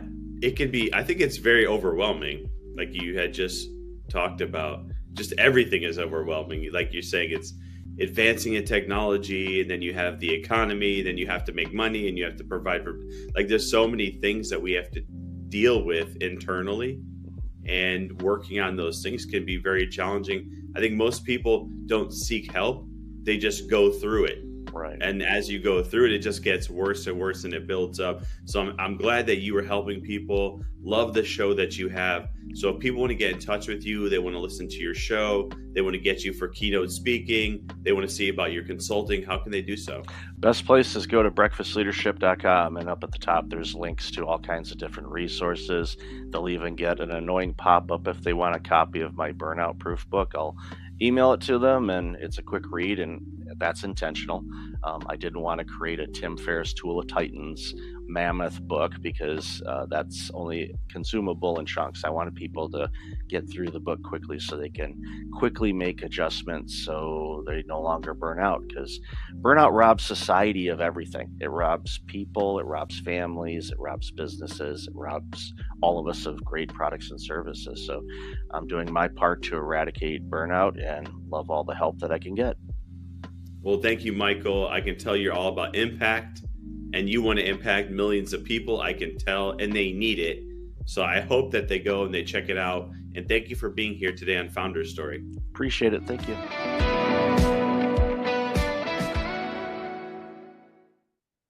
Welcome back. I've got Chuck Wachendorfer on the line. Chuck, how are you? Doing well, Michael. Thanks for having me. Great, great. And we're going to add Doug to this conversation too. So let's welcome in Doug real quick.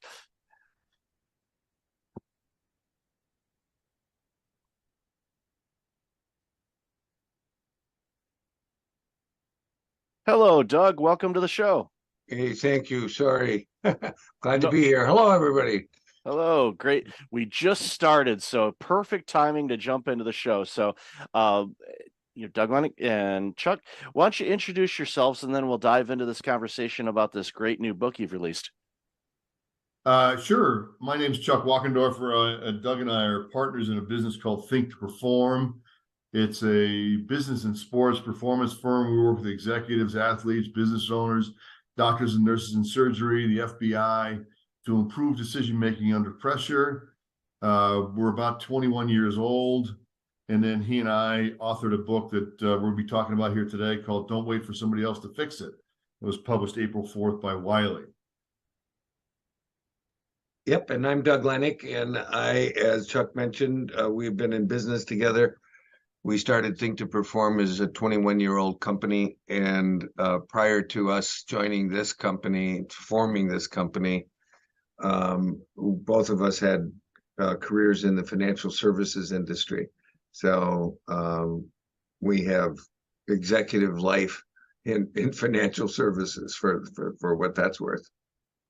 Well, those are skills that definitely pay dividends. Going through my original career was public accounting, and it's amazing how many skills I picked up along the way that I use even today. So it's, having a financial background definitely can help with decisions, and especially, making those difficult decisions that we so run into. So congratulations, organization, is 21, so a legal adult now. So that's good. But, yeah. And, still young, but, it's awesome that you guys have launched this amazing business. And then, of course, you're writing this book. And in the pre-show, when Chuck and I were talking for a couple of minutes, I said the title of the book alone is definitely, you see it on the bookshelf, you're going to grab it and you're like, okay, what's this about? So I want to start with, what motivated you to write the book? We feel, well, first of all, we work our clients, we work with our clients to develop their leadership effectiveness. And as Doug mentioned, we've spent decades in leadership roles ourselves. We have been consulting and coaching executives and business owners around the world to improve their own leadership effectiveness. We've also benefited from our own mentors and people who've come before us, people who've written great books like 7 Habits of Highly Effective People by Stephen Covey. And so we felt a responsibility to extend what we've learned, what has benefited so many of the people that we've worked with into this book. And part of our vision at Think to Perform is to enhance the world by improving the decision-making and performance of the individuals and organizations we touch. And so we've been working for the last 21 years to enhance the world, and people can't always hire Doug or myself or other people in our company So we try and provide the tools and the content in different ways. So we have a YouTube channel, we have an audio library, we have workbooks, we have values cards, but then we wanted to put everything that we think is timeless that can help anybody anywhere improve their lives or the lives of people that they care about. And so that's kind of the genesis of the book. We wanted to put all of this in one place. We identified these 8 essentials, and we wanted to make it a workbook so people can not only read the book and learn about the tools, but apply them. And that's really where you're going to get the results, is in the application. If I don't use what I've learned, it really doesn't benefit me that much. And so it is a book meant to be used. Doug, anything you'd add there? Well, what I would simply say, that you said it really well, and what I would say, Michael, is, and by the way, I have to congratulate you. I never made it. I was going to be a public accountant, so I dropped out a quarter short of a degree in accounting. So God bless you for finishing. I didn't. I did eventually graduate from college, but not with a degree in accounting. But I would say what Chuck said is pretty much on. So I don't think I have a lot to add there. I did want to comment on your CPA-ness and the value of that, because it's clearly valuable. But we wrote this book because we believe that every human being in the world, and the world has now crossed 8 billion, so we now have more than 8 billion people in the world. We think that everybody in the world influences the people around them.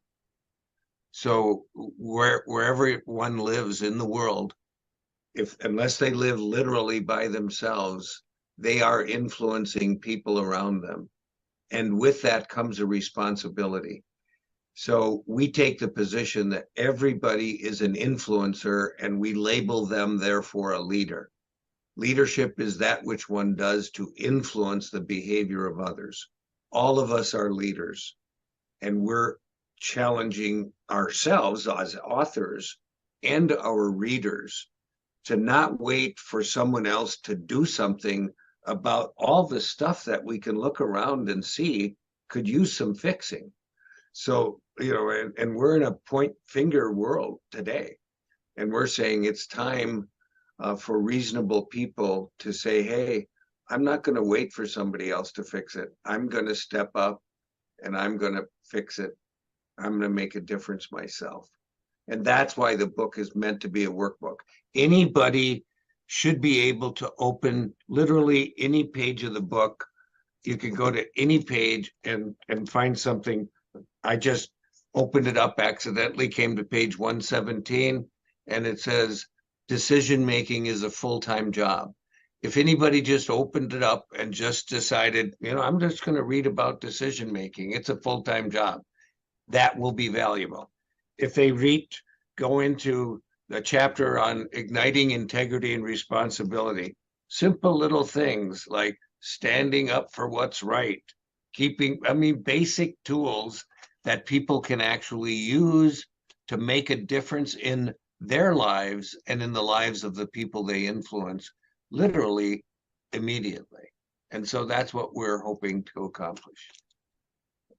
I love how you say everyone is a leader. It reminds me when I was working in healthcare, I was running healthcare clinics, and one day, one of the receptionists that I had hired, and I've shared the story about her skill set and when I hired her, because she didn't have any medical experience, but she had customer service experience working for a cell phone company in retail. So I thought, well, you are used to taking abuse, so welcome to healthcare, and you'll get the abuse from the patients and the doctors and everywhere around. So you'll be tough on that. You'll learn the dialogue and the acronyms in healthcare and all of that, but I knew you'd be fine. And one day I heard her say to somebody, I'm just the receptionist, and I pulled her aside quietly. I said, okay, one, you need to remove the just the. You are the quarterback of how this clinic runs. Yes, I'm the executive, fine, but you control the flow of how things are done, from scheduling patients, from coordinating referrals, from making sure that you can advise the patients that, you know, there's a little bit of a wait. That's why they call it the waiting room, by the way. You're gonna wait, appropriately named room for sure. But you navigate and control the rudder on this ship. Yeah, I'm directing, but my hands aren't on the rudder. My team is. And I said, so don't undersell yourself on this. You are critically important to this organization. And she just got big-eyed and, you know, it was all gleaming and stuff because it was a different perspective for her. She thought, well, I'm just a receptionist. Oh, no. You are critically important to this organization. And without you, it would just be nonstop chaos. So reminding people of that they are the leader and giving them hopefully the autonomy to be able to notice things and do something about it instead of waiting for the boss or the boss's boss to give approval on it. It's easier to ask. I heard this a quote from somebody in the Ontario government in Canada, because I used to do work with them as well. And, you know, one of the phrases in when they're working with, you know, healthcare and all that kind of stuff was that it's easier to ask for forgiveness than permission. And I kind of said that to them. I said, I'd much rather you try something and maybe be wrong than to just stay frozen and not try to fix anything at all. So, you know, I love that you guys talk about that. And that's, you know, kind of the basis of the book. So when compiling this book, and obviously it takes a lot of time, but you obviously utilized all your experiences that you've gained throughout your career and poured it into this workbook. And I like how you frame that too, as a workbook, because I'm with you. You know, I pick up a book and I'm reading it and all of that. If it's a physical book, then, you know, I'm either taking notes, or if it's a book that I'm going to keep and not, you know, resell to somebody or loan to somebody, you know, I don't try to highlight it. But if it's a book I know it's like, I'm keeping this book forever, then yeah, it's going to be dog-eared. There's going to be little notes on it and all that kind of stuff. But if it's a digital book, it's the same thing. You can highlight it. But what's important is, okay, you read this thing. What are you going to apply from it? Otherwise, if you don't, then you might as well just stick to fiction, because you're not going to apply anything other than be entertained. So I'd love to hear your thoughts on that. And that's the point that Doug was making earlier, is you don't have to use all these 8 essentials to see an impact in your life. But if you use something from the book, anything in the book, it will begin to make an impact in your life. And we have this leadership logic chain, which is, if I want to be more effective with other people, it begins with me doing a better job of managing myself. And by the way, managing my own behavior is the only person's behavior I can control is my own. Managing my own behavior involves me making better decisions. And we make about 35,000 decisions a day.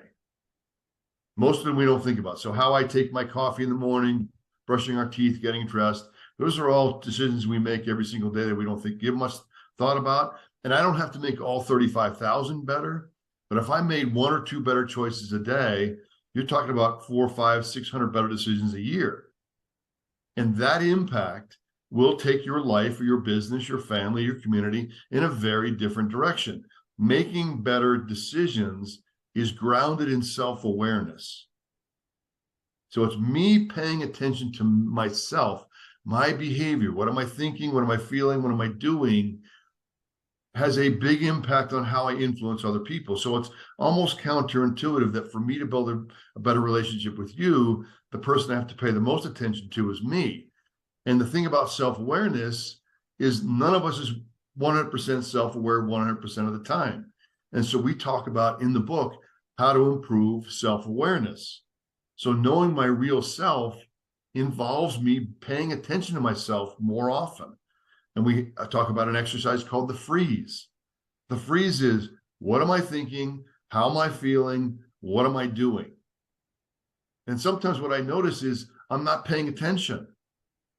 I'm watching TV or I'm reading a book and I read 10 pages. I have no idea what I read. That's me not paying attention to myself. Well, if I notice I'm not paying attention, then the last question is, could I be doing something different? Should I go put the book down and do something else, or should I pay attention to what I'm reading?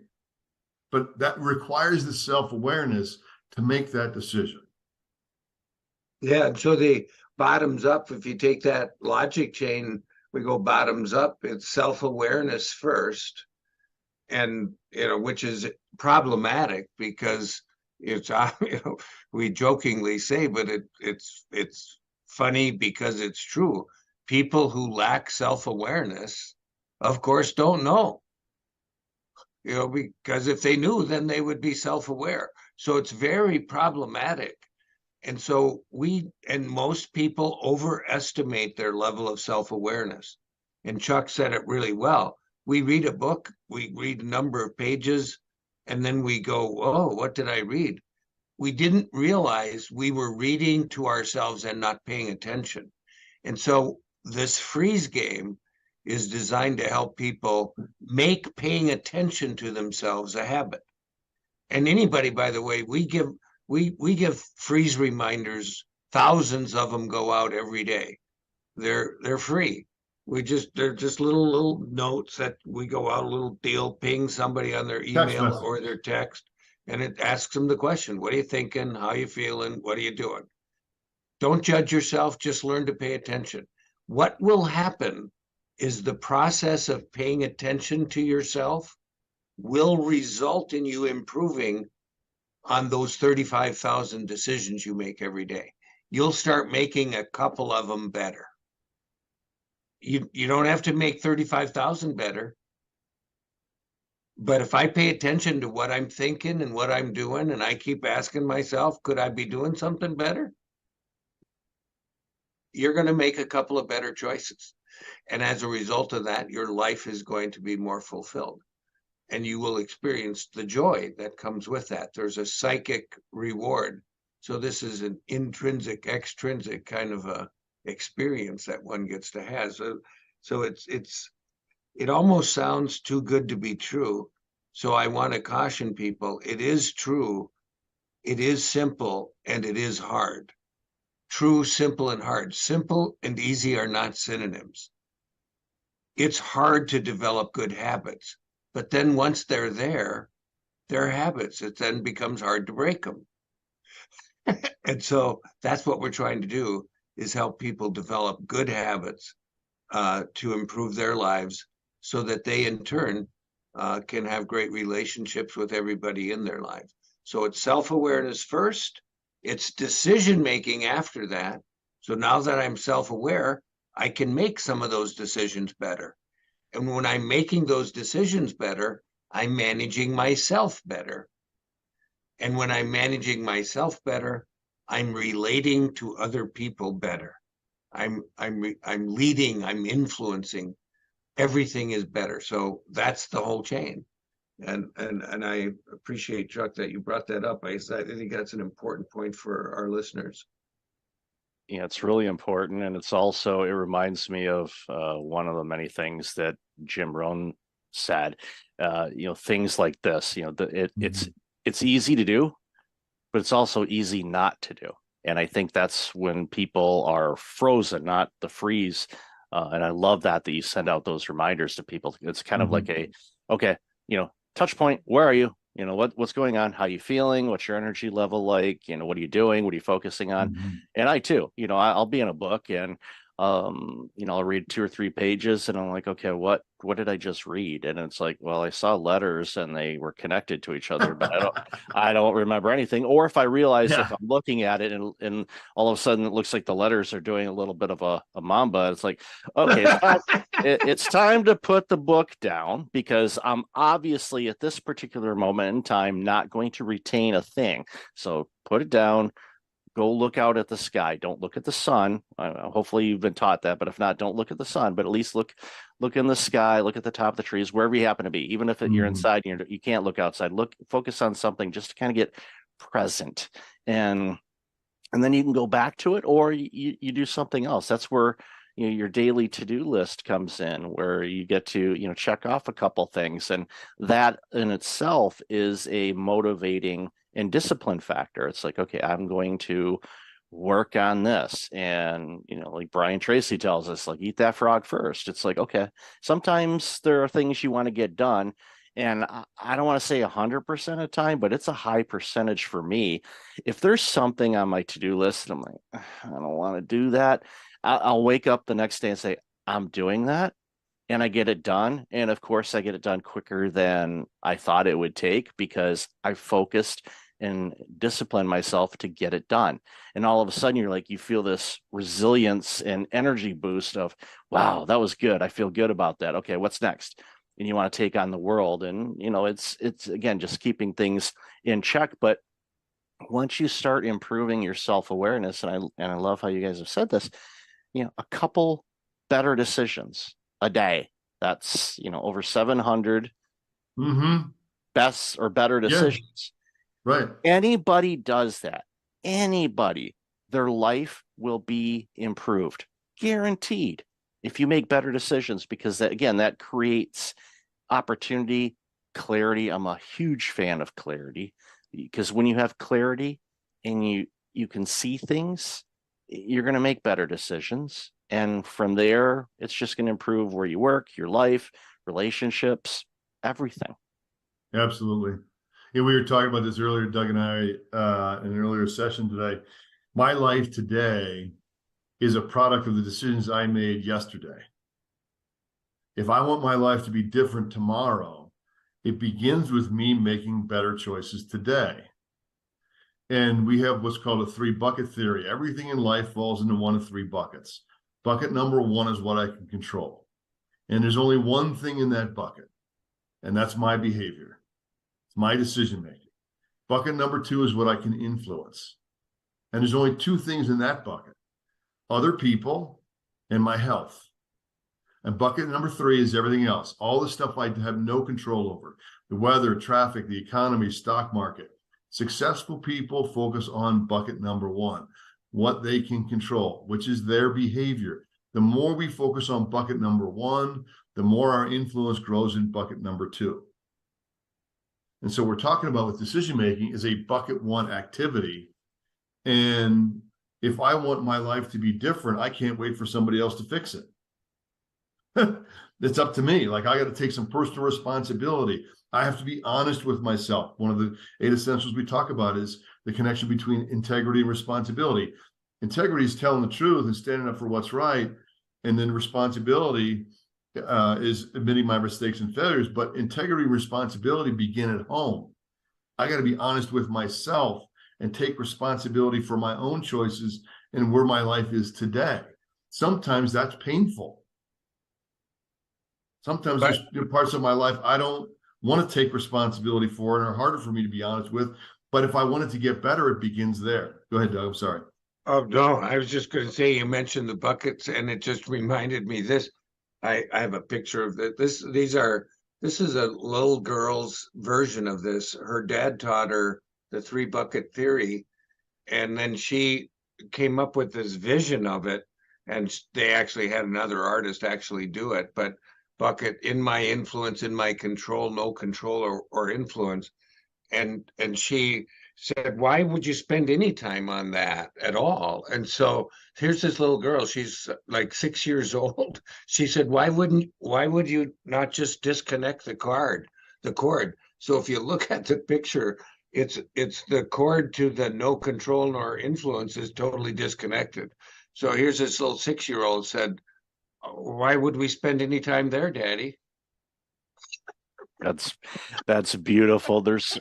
That's why a lot of times when I have, because I work with people on burnout and workplace culture and retention and things like that. And one of the exercises that I have them do, especially when they're doing self-reflection or they're looking within, I tell them, don't judge yourself. Don't beat yourself up. The world does a good enough job for you on that.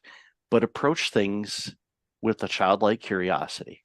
And like, why? Why do we do that? Why is that important? And I love that because bucket 3 is one of those things where if you focus on bucket 1 and you really get fine-tuned in that, bucket 2 is going to improve. The items in bucket 2 are going to improve based on your efforts in bucket 1.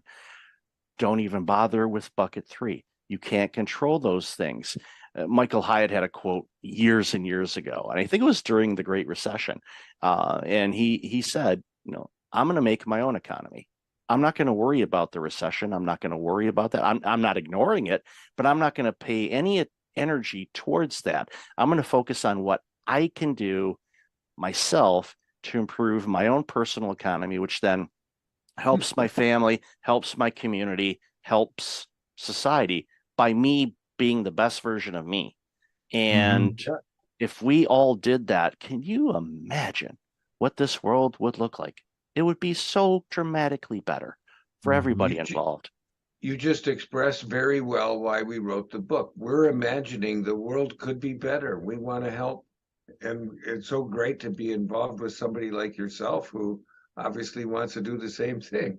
So hadn't met you before, but we certainly are in lockstep and agreement on this. This has been great. Thank you for having us.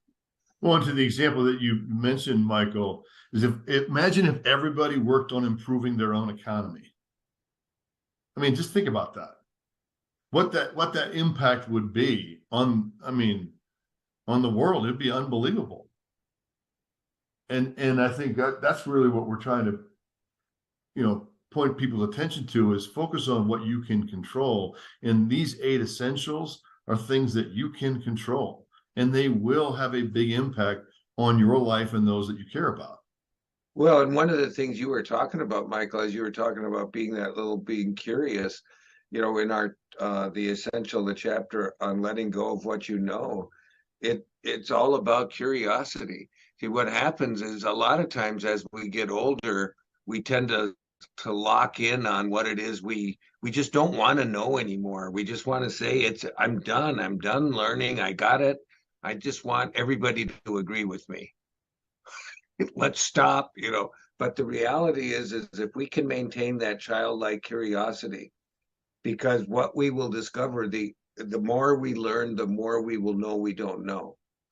And so we got to let go of what we know so that we have the opportunity to learn what could help us go to the next level. Human nature is such that we are relentless in our effort to progress. The human nature is such that we will always see problem and opportunity in our circumstance. So we cannot stop, luckily, the advancement of humanity. But each of us can contribute to a healthy advancement. And today we need that, especially today, as artificial intelligence rises in its applications. It's real important that human intelligence kind of lead the way. So we need people with the equipment, the 8 essentials, to help them make a positive difference every day. We interviewed people from all walks of life, Michael, in the book, as I'm sure you've seen, mountain climbers, polar explorers, Olympic coaches, nonprofit leaders. But one of the people we interviewed for the book is a guy named Jeff Stiefler, who used to be the president of American Express. He was also the CEO of a company called Digital Insight.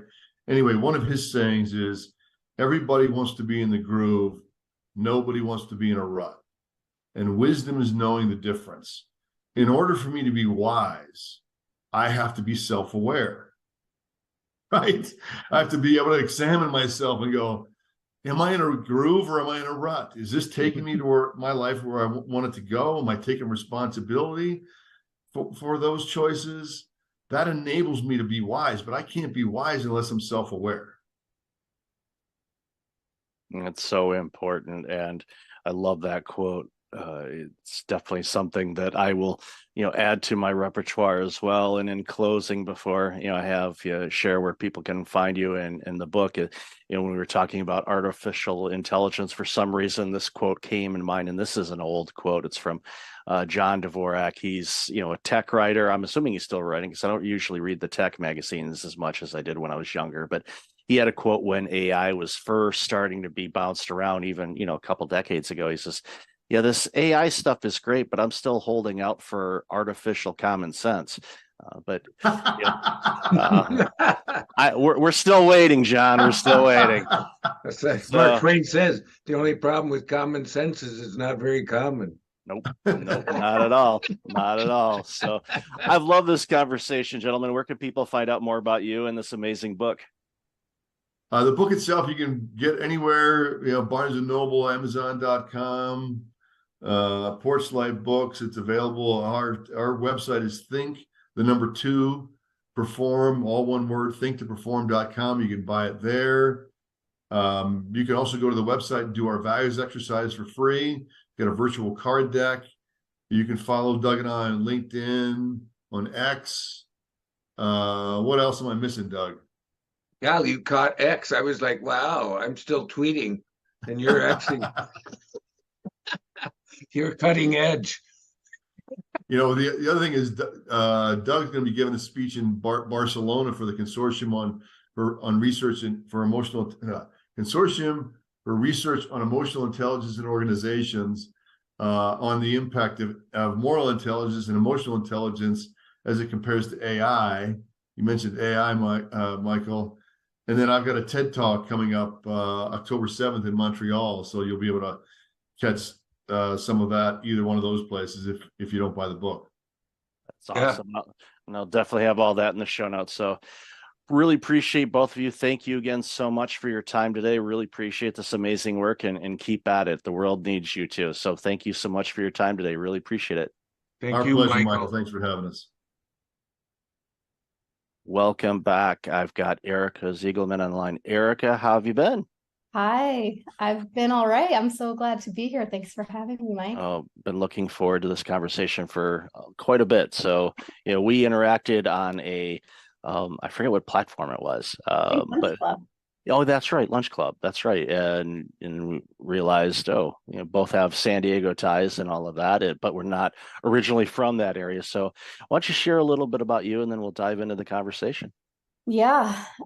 So my name is Erica Ziegelman. I'm an integrative leadership coach and a former media executive, worked in advertising for agencies, startups, tech companies for about 15 years before having my own journey with burnout there and back a couple of times, and then decided to educate myself and acquired a new toolkit of skills. And now I support leaders who are in corporate so that they can tend to themselves and be more conscious leaders and avoid burnout.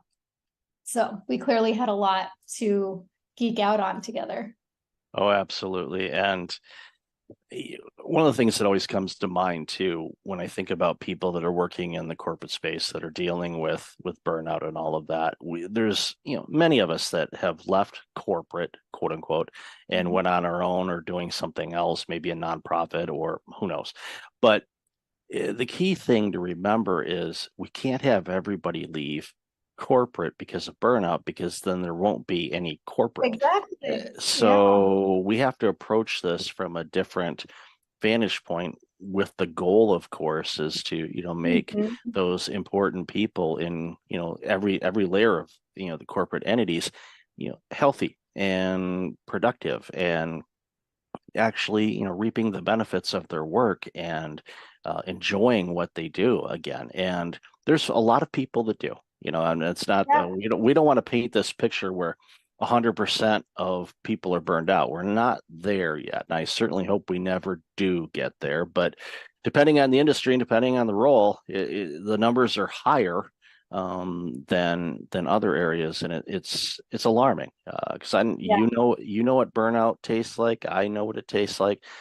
It's not fun. I don't like seeing people go through it. I don't want them to go through it. I know you don't either. So it's, that's why it's so important for the work that we're doing, is to show people, there's a way out of this, and you can still, stay in the type of role that you're in right now. Maybe not at that company. Maybe you will stay at that company. Hard to say, but at least you got to have the tools and figure out why you're burning out, what you're doing, what are the external factors that are contributing to it, and sort through it that way, and ultimately hopefully end up being wiser and healthier and just a better employee and a better person after doing all the work.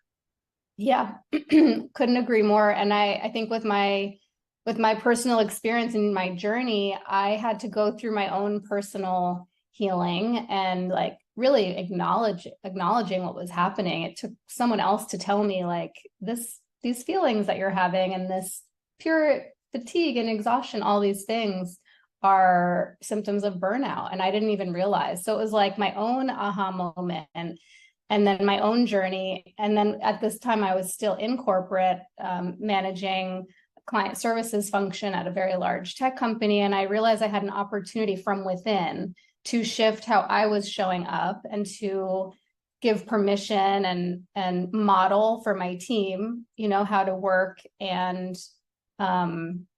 take care of myself in a different way that was more sustainable. And I started to notice the ripple effect of that.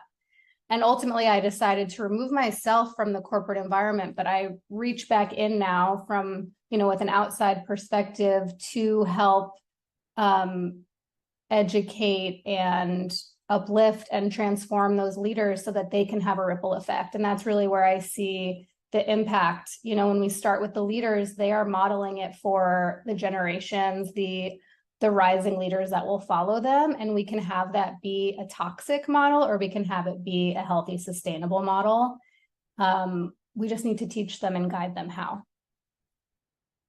And that's the key thing, is just teaching them, because the way that they learned was probably a combination of the leaders or executives that they've worked with in the past, and they kind of borrowed some habits, some good, some maybe not so good, and that's just how they do it. And they can't approach things in a different way. And having somebody like yourself that has obviously the corporate background, they'll listen to you because you've been in the trenches. You know what it's like, and you can say, yeah, there's this and this, so here's a different way to approach it. And if you do this, then you will get better performance out of yourself, and you'll get better performance out of your team, because they're mimicking you. And that's the thing that a lot of executives don't really notice, is that their team is behaving the way that their executive is. So if they're working 18-hour days, sending emails, 11 p.m. on a Saturday night and doing all this work, your employees are thinking, well, that's what's expected of me. And many executives would say, if you ask them, do you expect your employees to work at Saturday night at 11 o'clock on a non-urgent matter? And they'd say no. They think that you need to respond that. Now, they're out, they might be at the club or out to dinner or a concert or something like that. And all of a sudden they get this Slack message of need to update this presentation. And all of a sudden that's the only thing that's on that employee's mind right now. It can be completely removed from wherever they're at. And it's like, I always tell people, it's like, as hard as it is, like, just put your phone on do not disturb, or I know it does have an off button. I found that on my iBinky not too long ago. I'm like, this thing turns off? Wow, I didn't know that. I knew it'd die if it ran out of battery, but you could actually choose to shut this thing off. Wow. That must have been a new feature. I don't remember that before, but I'm kidding. But most people won't. Exactly. And the percentage of time, depends on the industry and the field that you're in. If you're in healthcare, this might be very different than you work in media, but it's very rarely a true emergency, right? A true business emergency that needs to be attended to in that minute. But like you said, it hijacks your attention. So even if there's nothing you can do about it, or it's not necessary for you to take an action, you're now taken out of the present moment and having a parallel experience to what you're actually doing, and which also means that we don't have that time to recover. So I think staying in that constant state of vigilance and always waiting for that next Slack to come in or email to come in, or urgent request from your boss or your client, keeps us in this elevated, activated state with adrenaline and cortisol constantly running.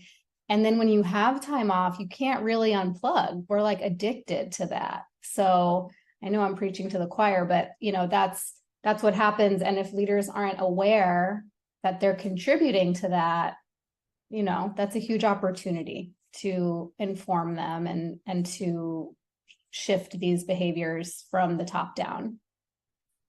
Yeah, I'll give you an example of that.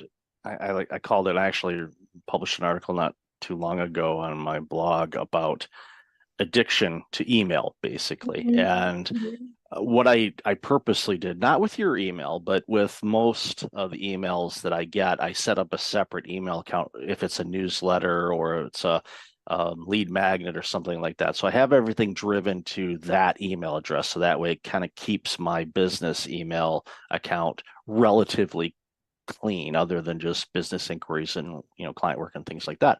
So the other day I went to log in at the other email, and there were 60 new emails that came in that morning. And I thought, okay, this is way too much. It's like, and I'm not saying that those email, I signed up for them. They weren't just like spam, they showed up. No, these are separate emails that I had signed up for with all great content. But the problem is, if you spend all your time looking at those 60 emails and all the messages, and again, all of them were rock solid good, it takes you away from what you should be working on. Pick 2 or 3 things that are your most important things to do that's going to move your business, your career, whatever, forward. If it meets the criteria of those 3, then by all means, sign up for it, read the email, but apply it. Do something with it. Make a note of it or apply it. Otherwise, you're basically reading the newspaper.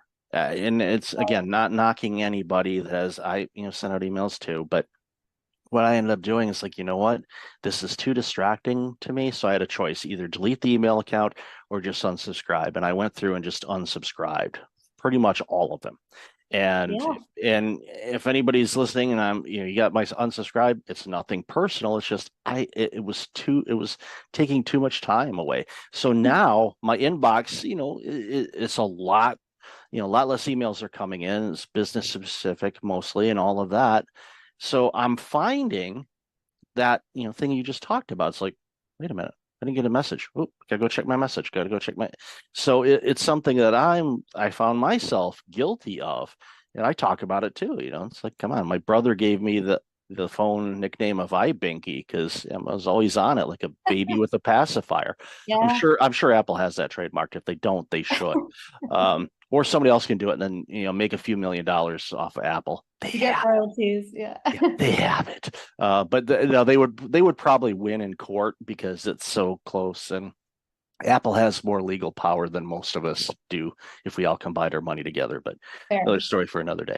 But ultimately, it just boils down to having boundaries around when you consume things and when you don't. And everybody's different when it comes to that. And I'm not about to say you should only check your emails at this, and this time. No, everybody's different. But I think we're both in agreement on, and we talked about this a little bit in the pre-show, where you have to really have boundaries around what kind of information you're consuming and how much of it, especially during times like we face right now with what's going on in the world and with the situation in the Ukraine, and of course, the recent developments in Israel, in the Middle East, and all the players, and we are in a very combustive state right now, in my opinion, and I'm very, very concerned about what could come of all of this, because it's one rocket or one bomb away from a full-blown across the planet kind of thing. And I don't want to even use the words, but there's been 2 of them in our history, and it wouldn't shock me to see a 3rd one. I just certainly hope I don't see it in my lifetime or for generations or quite frankly ever. But it's a very frightening situation that we're facing in a lot of pockets of this world. And we talked about it again in the pre-show on how heavy it is for us and for people around the globe, and and even all sides of it. I'm not going to isolate one group versus another. It's heavy for everybody, and I really just it's hard on us, and it's hard on everybody, and I really wish it wasn't that way, because it doesn't need to be that way, but it is. And I'd love to hear your thoughts on that. Yeah, I mean, even as you're just shifted to that topic, I noticed my heart rate increase, because it is such an activating time that we're in. And there are so many global events and so many things that are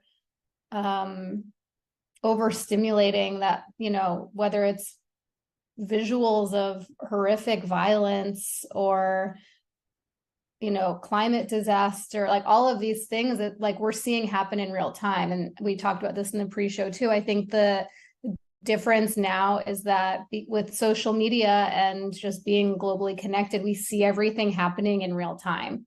And it's so much for our systems to take in. And when we're already carrying chronic stress from our work and from our family obligations and financial stress and all of these things just piled on, it's so imperative that we are defining our own boundaries with how much we're willing to take in, and then how we are proactively giving ourselves space to rest and recover.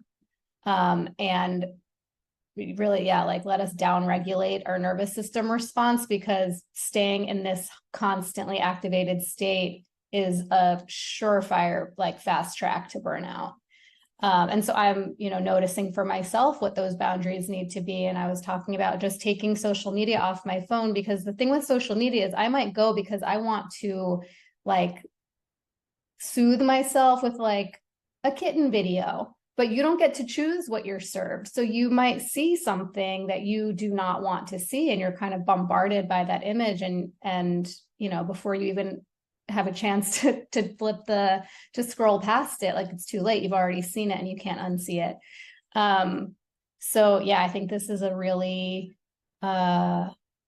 important time for us to be turning inward and regulating, for ourselves, but also co-regulating with the people around us, with our animals, with pets. That's another great way to calm the nervous system, but just like finding those tools and practices that help us stay grounded when we're constantly being reactivated. Yeah, and you make a great point, compared to, previous times of war and strife where, the information would come to us through news channels, cable news or broadcast news and whatnot. And you, of course, working in the media, you're well aware of this. There's a review of what we can put on the air and what we can't.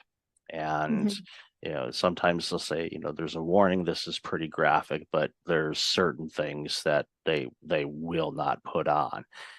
The thing with TikTok or Instagram or any other service where you can actually go live and show exactly what's going on in the world, not just from, your balcony in Tel Aviv and seeing things, bombs and all of that, but even the people that are taking hostages and some of the things that we've been, I thankfully have somehow avoided seeing most of that, because I just, but you hit it right on the head. You launch Instagram, you want to see some cat videos or the memes of the cat driving, leaving work. One of my favorites was, can't find a parking spot at work, I'm going home, they have enough people. I just found that so hysterically funny, and just this white cat driving a car.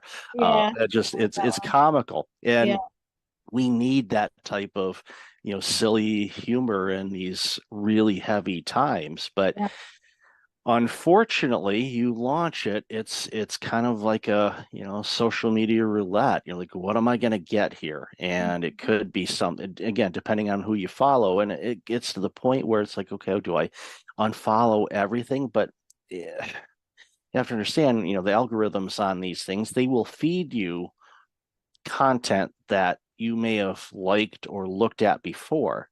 So even though you may not be following, let's say, a news agency, it's like, you've liked something from a similar organization before. Would you like to see this? And you're like, no, I don't want to see that right now. And there's a lot of work that needs to be done around that from the social media standpoint. I am not one for censorship. But there has to be some humanity, and we're not going to show graphic things that are going to be harming to the psyche of people that could consume it. I mean, you could traumatize somebody. That's what it is. It's vicarious traumatization, where we are being traumatized by seeing these visuals and hearing stories, especially when it's like, I'm considering it almost like non-consensual when it happens in social media. And I realize it's my choice to open an app, but yeah, we can be traumatized. We are being traumatized by seeing this and hearing the sounds and the stories. And you know, I'm not advocating for putting our heads in the sand either and not being informed, because I think it's really important to be educated and to understand the situations that are happening. Just from a political perspective, we are like all connected, a humanitarian perspective more than anything. But to do it in a way where like it's at a time where we choose, where we feel resourced to do it, where it's not, you know, going to just like take you out of your day when it's just a lot. It's been very, to me, it's been very kind of all consuming this week. So trying to figure this, you know, how to walk this line for myself. Yeah, and it's one size doesn't fit all. Right. It's what I do myself when times are challenging or down, or you know, dealing with a bit of depression or anxiety or anything like that, is it just like, okay, let's get back to the basics, you know, okay, let's, you know, whatever kind of brings you more of a relaxed or happy state. Could be meditation, could be listening to just, you know, different sounds, brown noise, your favorite music, you know, going for a drive and going back to your favorite coffee shop that is nearby. You know, if you live across country, that's going to be a long drive, but you can find something local. Apparently there's coffee and tea shops in San Diego. I've heard a rumor. I don't bother with the frequent cards, because I'd have to have like 2 wallets just for all of those things. So it's just not, it's like, that's okay. I'll let somebody else get a discount. But whatever you do, and this goes for obviously for you and everybody listening and watching, is just, you know, figure out what those things are in life that you love doing, that kind of brings you into a, I guess, a singular space where you're not thinking about work. You're not thinking about what's going on, you know, overseas or in your own backyard or whatever. Just, you know, get to, you know, find that whatever it is. And sometimes it could be a physical object that you touch to remind yourself, okay, it's going to be okay. Right? I mean, right now we're in the midst of a storm, you know, as you know, I forgot who said it. It was, I think Churchill, if you're going through hell, keep going.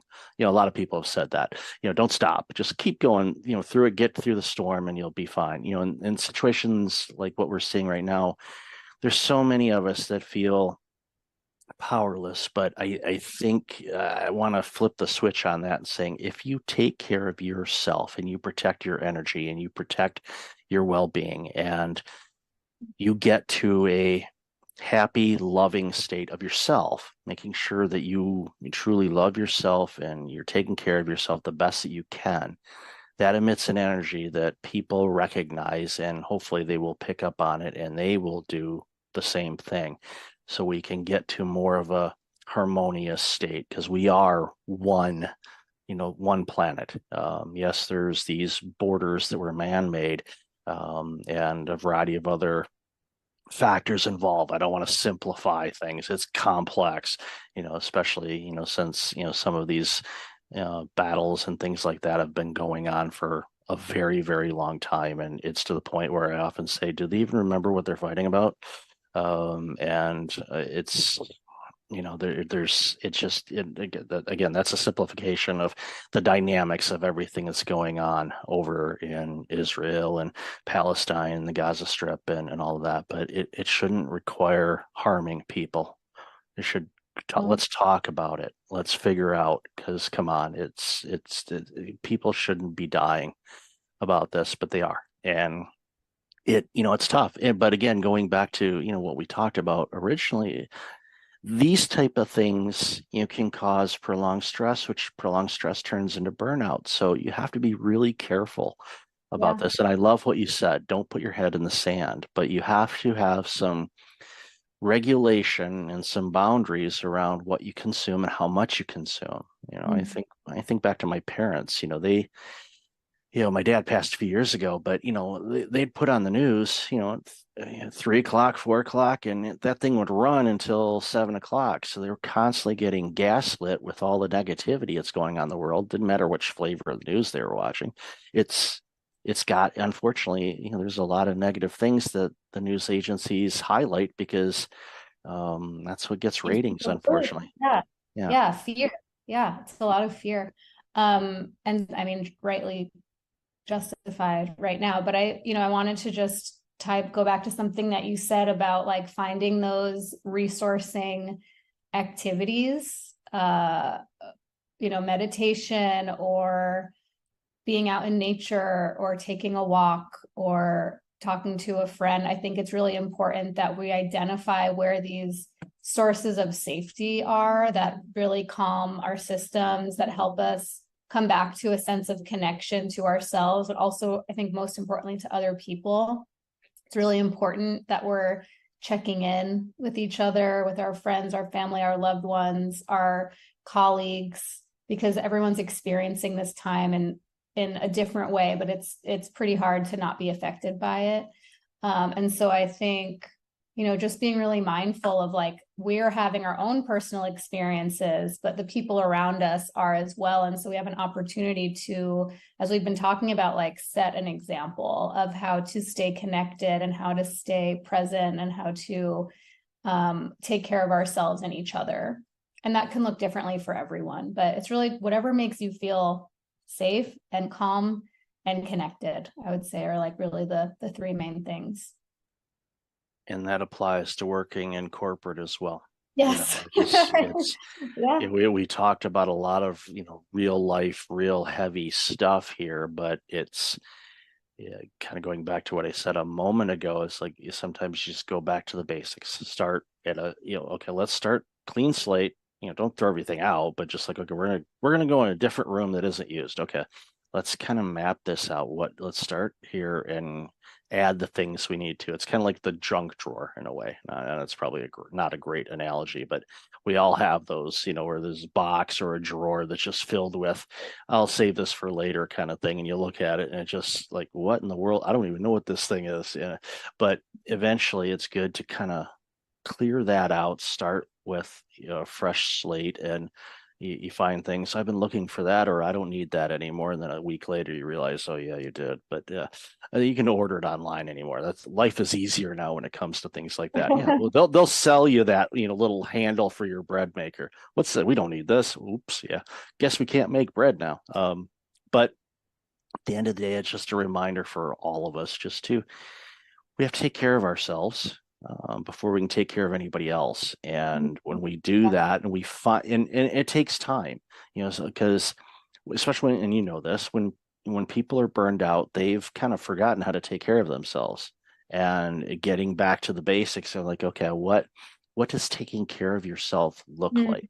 Describe that and give them the permission to do that again. Let's just start one little step at a time. And when you do that and it becomes a habit and it sticks around, then you start seeing other areas of your life improve. And then from there, all of a sudden you're like, wow, you know what? Yeah, the stress from work is still there, but it's not impacting me the same way anymore.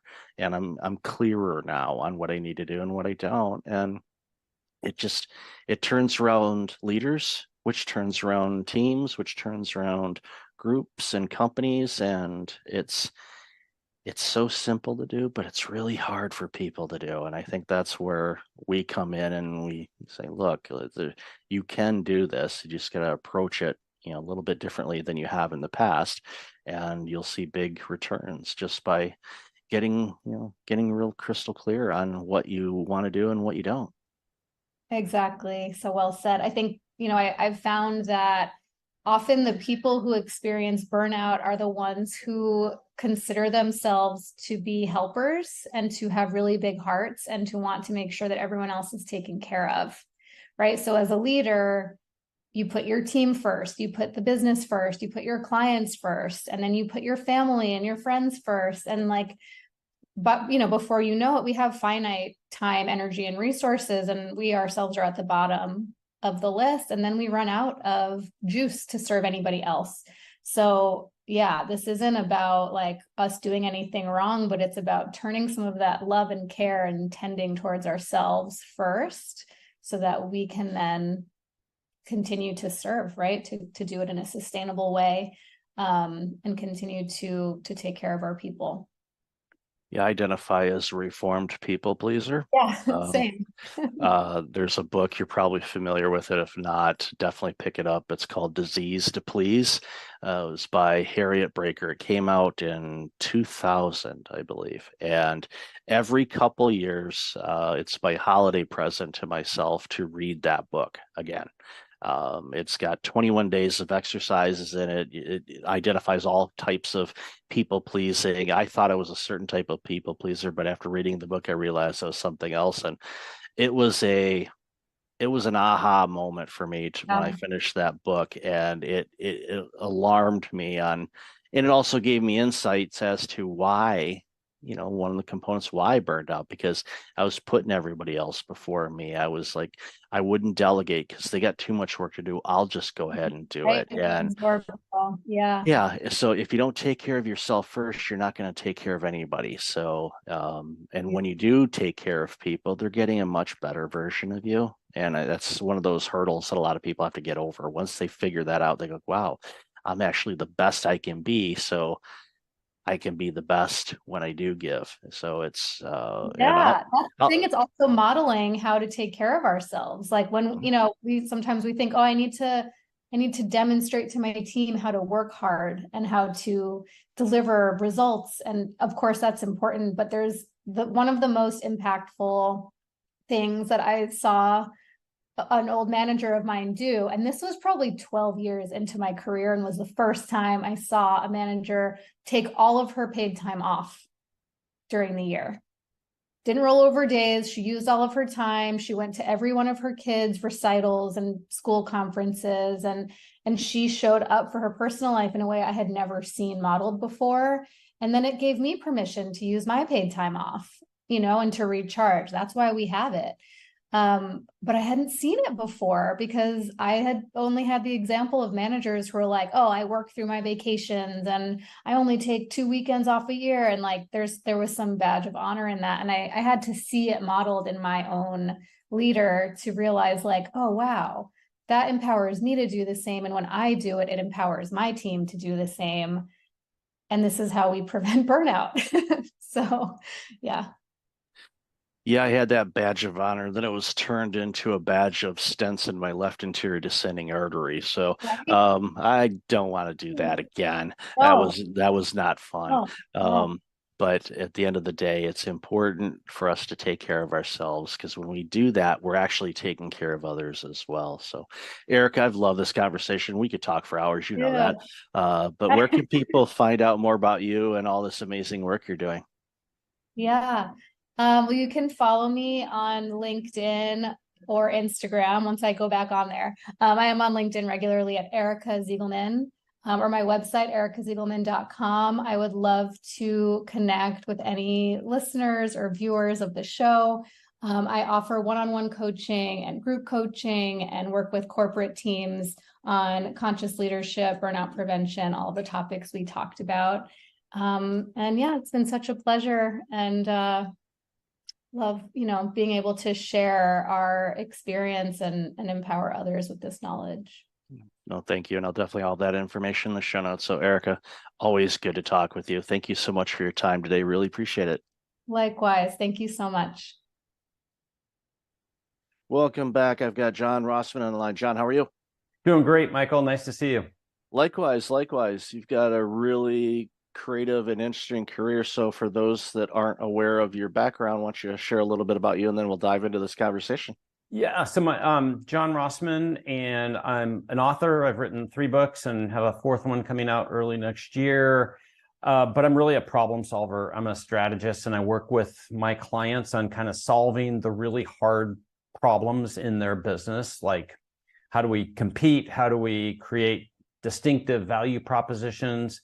I was an early Amazon executive and got to launch the marketplace business at Amazon, and that story has impacted me in so many ways, and that was really the basis of kind of my books and all the work that I get to do.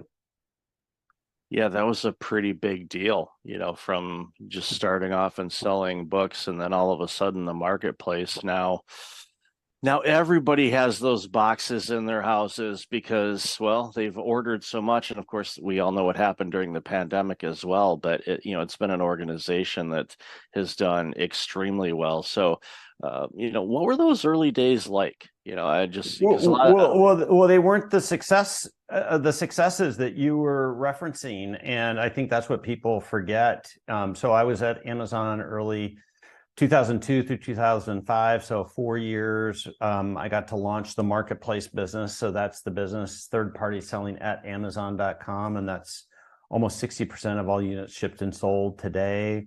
When I was there, it was a very frugal, very scrappy, very doubted organization. We were always called Amazon.con and Amazon.toast in the press and everything. But the organization just always stuck to its principles and its perspective on how to reinvent core customer experiences and operations experiences, and how investing in the future was always kind of the mission of the organization. And so while it was much different than it is today, the principles on how we held each other accountable, how we made decisions, how we prioritize, those were the principles that led into the Amazon leadership principles. And that's kind of one of the stories that I captured in a book called The Amazon Way. Yeah, it was, I remember those early days too, because I was in the IT industry at that point, and they're saying, "Will Amazon ever turn a profit?" And I remember those comments, and Bezos was on television like, yeah, we've got this, we're doing this and doing this. And, of course, you and the team in the backdrop are like, yeah, okay, let's be the best we can at all of this. And you laid the foundation and the infrastructure that, helped create, what it is now. Because if you guys didn't do that work back then, there would be no Amazon at this point, I would guess, because, well, there's only so much water you can take in the boat. And it's a situation where your team stuck through it, and those principal lessons, I'm guessing you've used those throughout your career and all the consulting you've done and the work that you're doing at your own organization. Yeah, I mean, that really is the playbook. So I left Amazon late 2005 and started working with my clients on innovation and digital transformation and operational improvement and strategy. And it was 5 years after I left Amazon that one of my clients at the Gates Foundation came to me with kind of the observation you were making, which is like, oh, you take the little anecdotes and strategies from Amazon and delicately insert them into our business. And he goes, I think you ought to write a book about that. And I'd never thought about that before, and I listened, and I was like, oh, interesting. So I talked him into being my partner on these books. He's still I still work with Greg, and it's been so much fun and so impactful.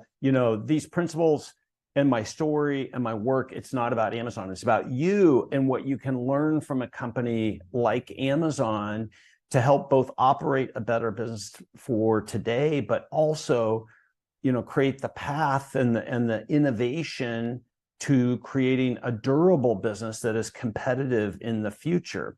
One of the things people forget about all these stories of Amazon was that, even the marketplace business, that was the third attempt. In 2002, that was the third attempt at some type of third-party selling approach at Amazon. And there was all these naysayers, especially internal advisors and the board and leaders who are like, I don't think we're ever going to beat eBay at this game. And I just don't think this is the way for us to go. But Jeff was, he always said, be committed to your strategy, flexible on your tactics.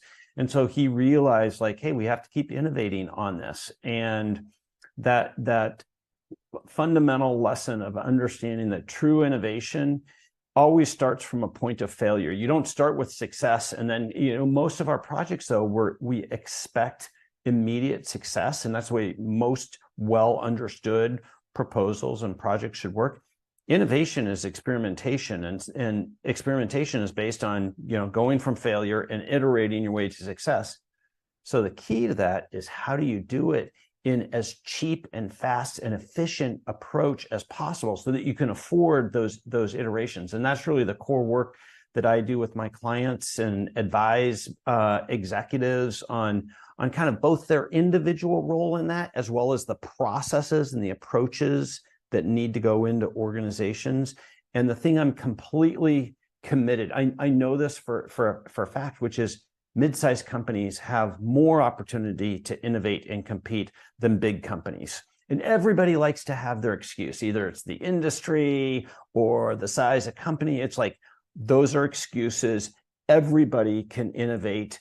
And it really is just figuring out what your playbook is. And that's what I work with my clients on, is building their playbook and their leadership model for how they innovate.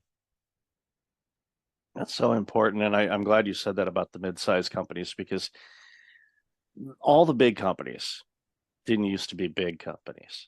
They were all really small. And, I'm often reminded of the fail fast type of mentality. It's like, when you're trying something, you're doing something, innovating, experimenting, things like that, find those failures, because then that way you're just narrowing down to the point where you'll find the right formula or ingredients or the right setup or the right components to a marketplace to be able to take on and blow past eBay and everybody else, for that matter, where people just, naturally gravitate and go, and, it's almost like it's a verb, to the point. And, that's when you have an organization and you're becoming, from a noun to a verb, that says a lot. And again, I keep going back, and I'm a big infrastructure guy. I love foundation. I love it because if you get that right, then it allows you to be agile as you're trying different things and going down the road. And, a thing that come to mind too is, it's a lot easier to change and adjust things when you're in motion than it is just sitting at a table going, well, what about this? Well, what about this? It's like doing helps you discover, okay, well, that's not going to work. Okay, let's see what does. 3M with Post-it notes, that glue that they couldn't figure out what they were going to do with. Well, how many bazillion Post-it notes have they sold because of this glue that wasn't really sticking to anything? And like, what do we do with this? Oh, let's make these little notes. And well, every office has them. So it's just, that's, one of those things where, like, those side effects sometimes can create other opportunities as well. Yeah. Where, everybody philosophically, they'll kind of agree with everything you just said, and it's true. But then it's like, well, how do we do that? Right. And that's where I try to really fill in with some mechanisms. One of the underlying secrets from Amazon is this approach of writing.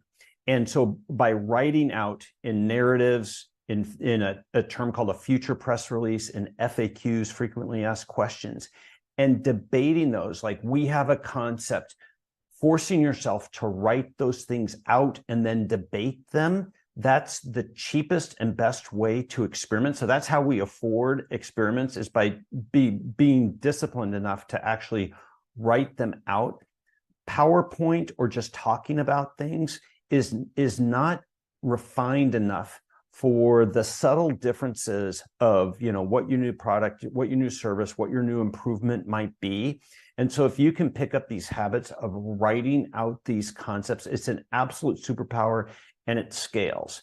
You can do it as an individual. I do it in my own business. You can do it as a team. You can do it as an enterprise. You can do it just part of the time. But that's the type of mechanism that helps reinforce the important concepts you're talking about, of like, hey, we need to iterate. We need to try new things. They aren't going to work.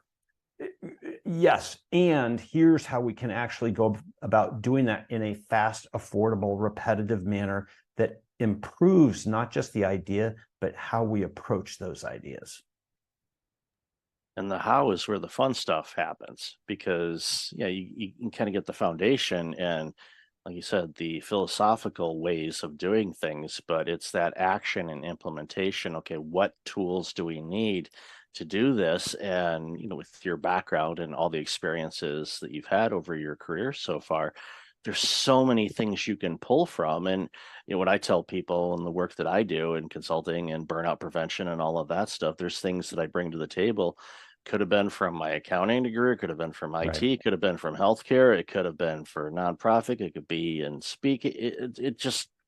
They're just there. I don't think, okay, I'm going to use that tool that I picked up in 1993 when I was working for that CPA. I don't remember where I picked it up, but it's something that's just there. And with the expertise based on all the ingredients that you're exposed to when you're working with a customer or a client and figuring out, okay, how do they break through this particular barrier that they're stuck on? And it could be something major that's involving all kinds of different things, or it could be something as simple as they've grown and now they want to get to that next level, but they're not sure how to do it. And, that's where your expertise really comes through.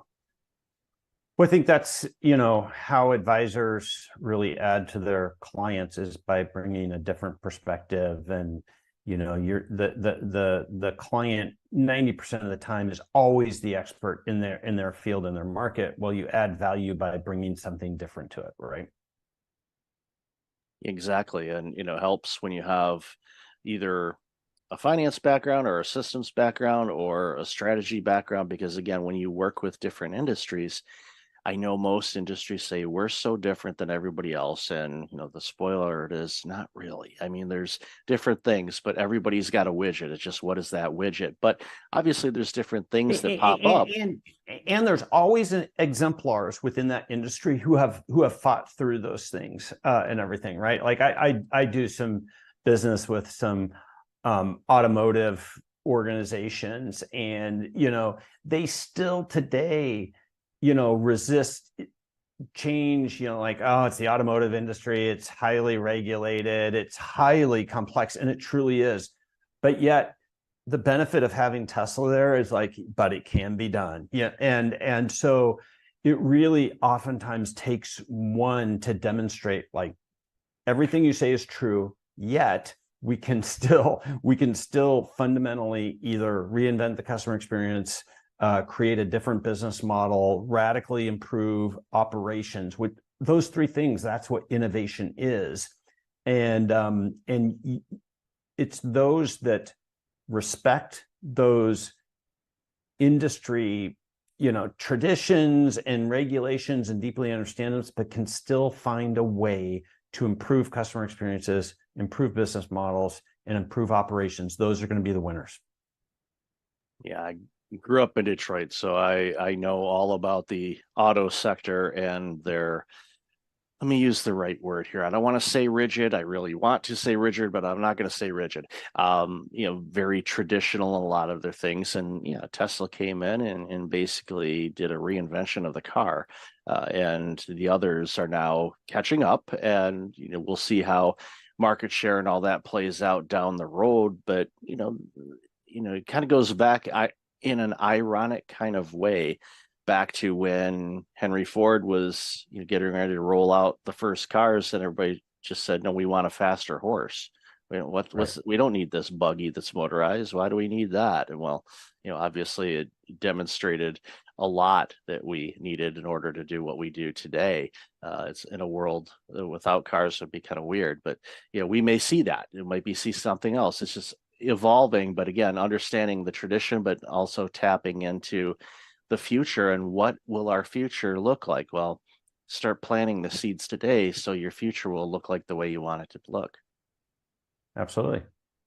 So in your book that's coming up in a few months, tell us a little bit about that, and then we'll wrap it up from there and have people find out where you can get it and all that good stuff. But what's the book? Super. And I've got what's hopefully a compelling offer to the listener. So the name of the book is Big Bet Leadership, Your Transformation Playbook for Winning in the Hyper Digital Era.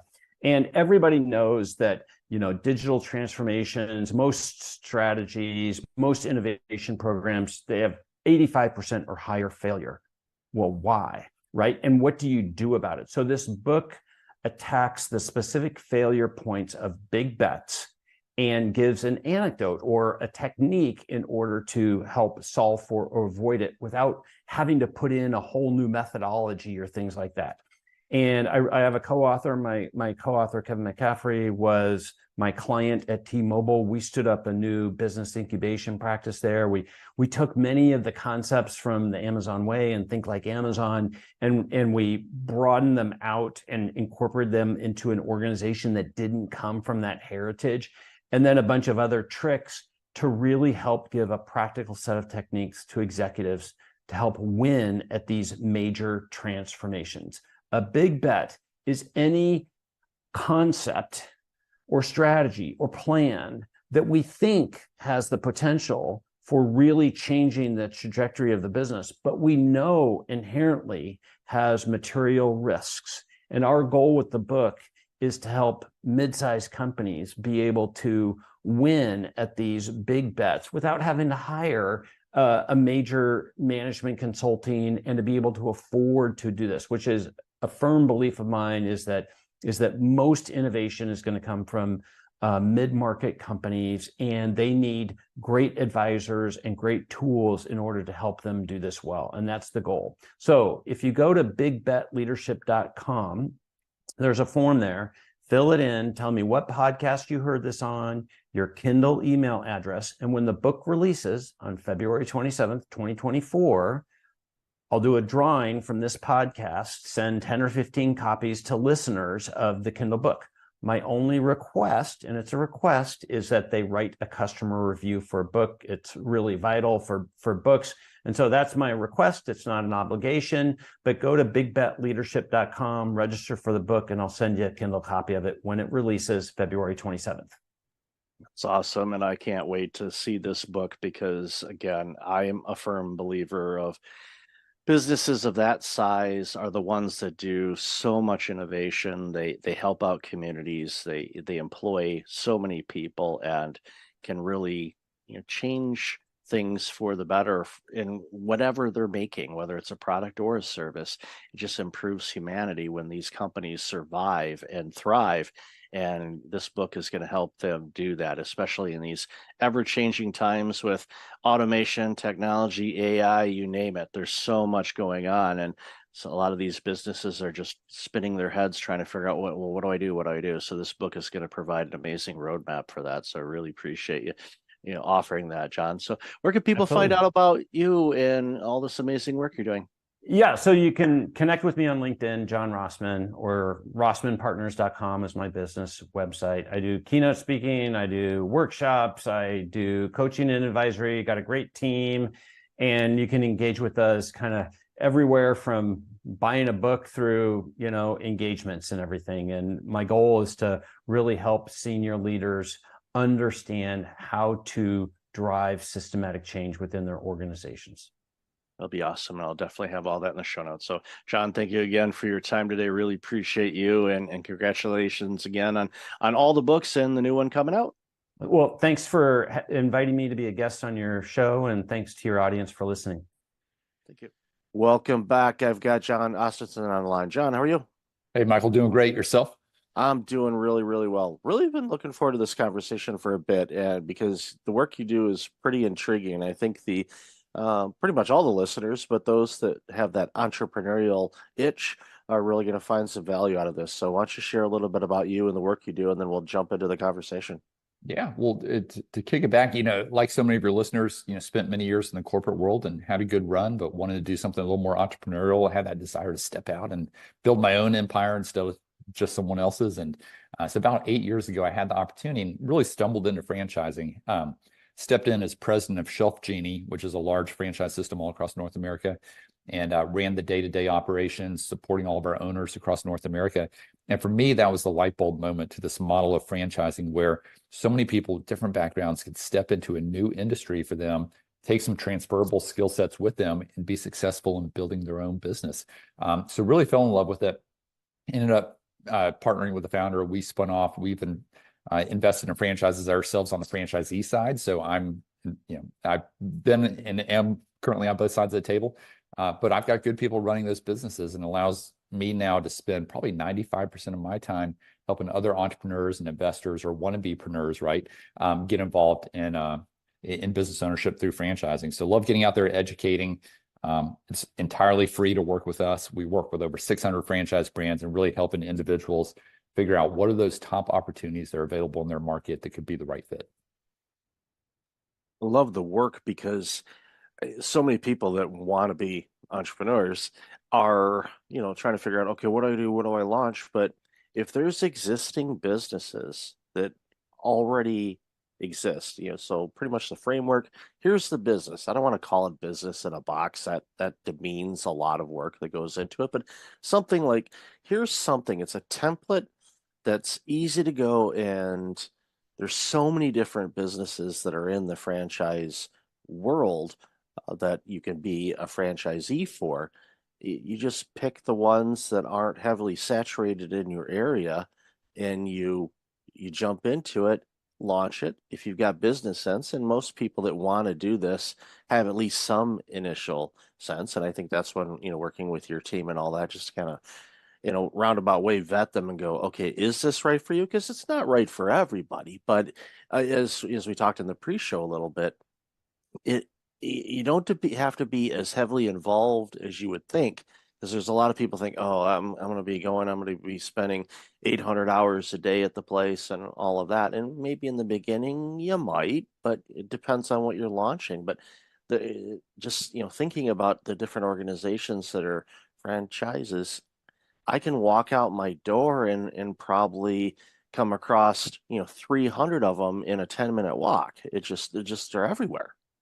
Yeah, no, I think you hit on a couple of great points there. Franchising is not right for everyone. Some people are too entrepreneurial and want to put their thumbprints all over the business, but others say, hey, I love that. And I would humbly say, I believe it is the better path for most people into business ownership, at least that first go round, because you've got a franchisor on the sidelines that's coaching you. You've got other franchisees across the nation that are living the same thing day in, day out. So you're exchanging best practices, learning from each other. You've got a playbook. You know that the product market fit is there because it's been successful in other markets. So it's all about going out and executing against that. Maybe you're getting supply chain benefits on the services side or the product side, buying in bulk. You get your marketing somewhat optimized early on because, again, they've launched the same business in other markets. So when they're running the marketing for you, there's just a lot of benefits. Even when you go to exit, oftentimes you get a higher multiple on that sale than you would otherwise. So, I call it a trifecta, a business ownership, but you're building a business that, is going to have cash flow. If you run it halfway decent, it's going to provide an exit value down the road. So you're building an asset. And then third, you get tax benefits that oftentimes people forget about. They compare their W-2 salary with, with business ownership. And, it takes work in the early days. You may not be making a ton of money, but you're also able to write off a ton of expenses. So from a net standpoint, there's some benefits there. And I've got all sorts of creative tax strategies around that. But, you also hit on the industry side. I wrote a book called Non-Food Franchising, which I'm happy to share with all of your listeners. We'll pass out a free copy. We'll talk more about it later. But, I've got nothing against the food guys. We need them. We support them. But my humble belief is there are easier ways to make money in business ownership and through franchising in all these other industries that oftentimes people don't think about. Yeah, it's critical. There's, everybody kind of thinks franchise. I think they just naturally gravitate to, fast food restaurants and restaurant chains and all of that. And it's like, yeah, they're there. A good buddy of mine, his parents ran a construction company. They might still do. I think they're retired now, but I don't. They may still own the business. I'm not sure. I haven't talked to them about it lately. But they basically were contracted with one of the major fast food restaurants. I won't mention a name because they don't sponsor my show, but I'll give you a hint. Their logo is gold and it looks like an M. So I'll let you do deductive reasoning on that. But they were contracted to build locations in the Chicagoland area. So they had the system down. They had the template from McDonald's, on how to build them. And they would literally have a plot of land, and next thing you know, boom, here's a McDonald's, as I just spoiled the name. Here's the McDonald's, right, within weeks, which is great for a franchisee to be able to have something launched so quickly. Because as a business owner, when you launch a business, it takes time. It's not for majority of people, it's not an overnight thing.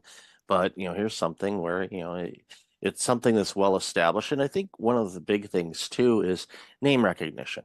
Okay, my organization, I launched it back in 2016. It took time to grab some attention and all of that, and now it's doing good.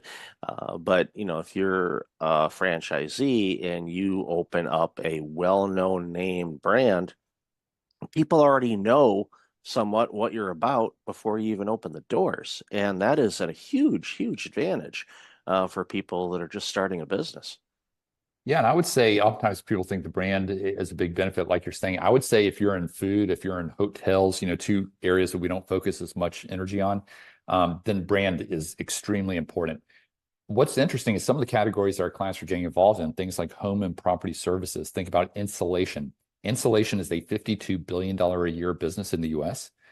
Most people I talk to can't name a company within the insulation space. So I'd say brand in that case is probably less important. And some of these other attributes, what kind of support system are you getting? What's the technology stack? How do you differentiate in your lead generation from other clients? But I'll just kind of piggyback on that thought. Some of the things that people are getting into, and we're seeing more interest than we've ever seen before, it's categories like home and property services, non-sexy, cash flowing, understandable businesses that aren't trendy. They're not going out of style anytime. So it's things like insulation, gutters, flooring, dumpsters. But then people also have an interest in health and wellness. Everything from mental health to men's health to maybe a little bit of fitness. It's categories that people will always spend on regardless of the economy, somewhat recession resilient. So think about kids, pets, seniors, you're always going to spend on those categories, right? The things you care about. So I'd say that's the general theme that we're seeing out there right now. But with record levels of cash on the sideline, a lot of real estate investors are also coming our direction because they're saying, hey, there aren't that many good real estate deals to be had, scarcity of inventory and such. And so they're jumping into franchising because it's another, tax advantaged alternative investment within their portfolios, how they see it. Yeah, that's a good thing to do, is diversify. And we don't give investment advice on this show, but diversification, I will give you that. That goes a long way. And you had mentioned pets, and a conversation I had last year with an organization that was starting up, and they were starting to branch out a little bit, and probably will be looking at some type of a franchisee type of model, I would guess, down the road. But they were home-based pet care services. So literally, they come up in a Sprinter van, and they can help take care of your dog or cat or other pet, right there outside your home. So you don't have to book an appointment to go get your dog nails cut or a groomer or things like that. They're at your front door. So if your dog doesn't like that type of service, you basically trick them, and they're like, "Where are we going? We're going for a walk." And all of a sudden there's the van, and all of a sudden the dog, puts on the parking brake, and you're trying to drag this boulder, and it doesn't want to move. Not that I would know anything about that, as my dog's in the other room. It's like when 20 pounds becomes 200 pounds is if I'm taking him to the groomer. He puts that parking brake on hard, but thankfully I just pick him up and I'm like, all right, well, we'll go this way then. Your appointment's on the 27th, Henry. You enjoy. Yeah, good thing he can. Good thing he doesn't know calendars. But again, that's just one service out of countless different things. And I love how you mentioned, a lot of the services are recession proof. It doesn't matter what's going on in the economy. People still need to have certain things done, whether it's insulation or, they need to have their flooring repaired or plumbing or legal or you name it, that all the apps that are out there now, it's like, well, that could be a franchise model as far as coaching, or, even, professional development coaching can be a franchise. We see it, there's all kinds of different coaches out there that have basically a franchise system, where you get access to all of their resources that they've created over the years, and you can, coach on those things. And it shortens the time, from my perspective, of building something out, because you've got a reservoir of stuff that has been tested and proved. And like you mentioned before too, which is, I think, really important, for a lot of entrepreneurs, the phrase solo entrepreneur comes in, and it has a couple meanings. One, it's you yourself doing it, but sometimes you feel like you're on an island and you don't have any peers that are also launching a business, which you do, but you don't really have that network. But in a franchisee type of situation, there's a network of people that did the same thing or doing the same thing as you, and to have those mentors available is huge.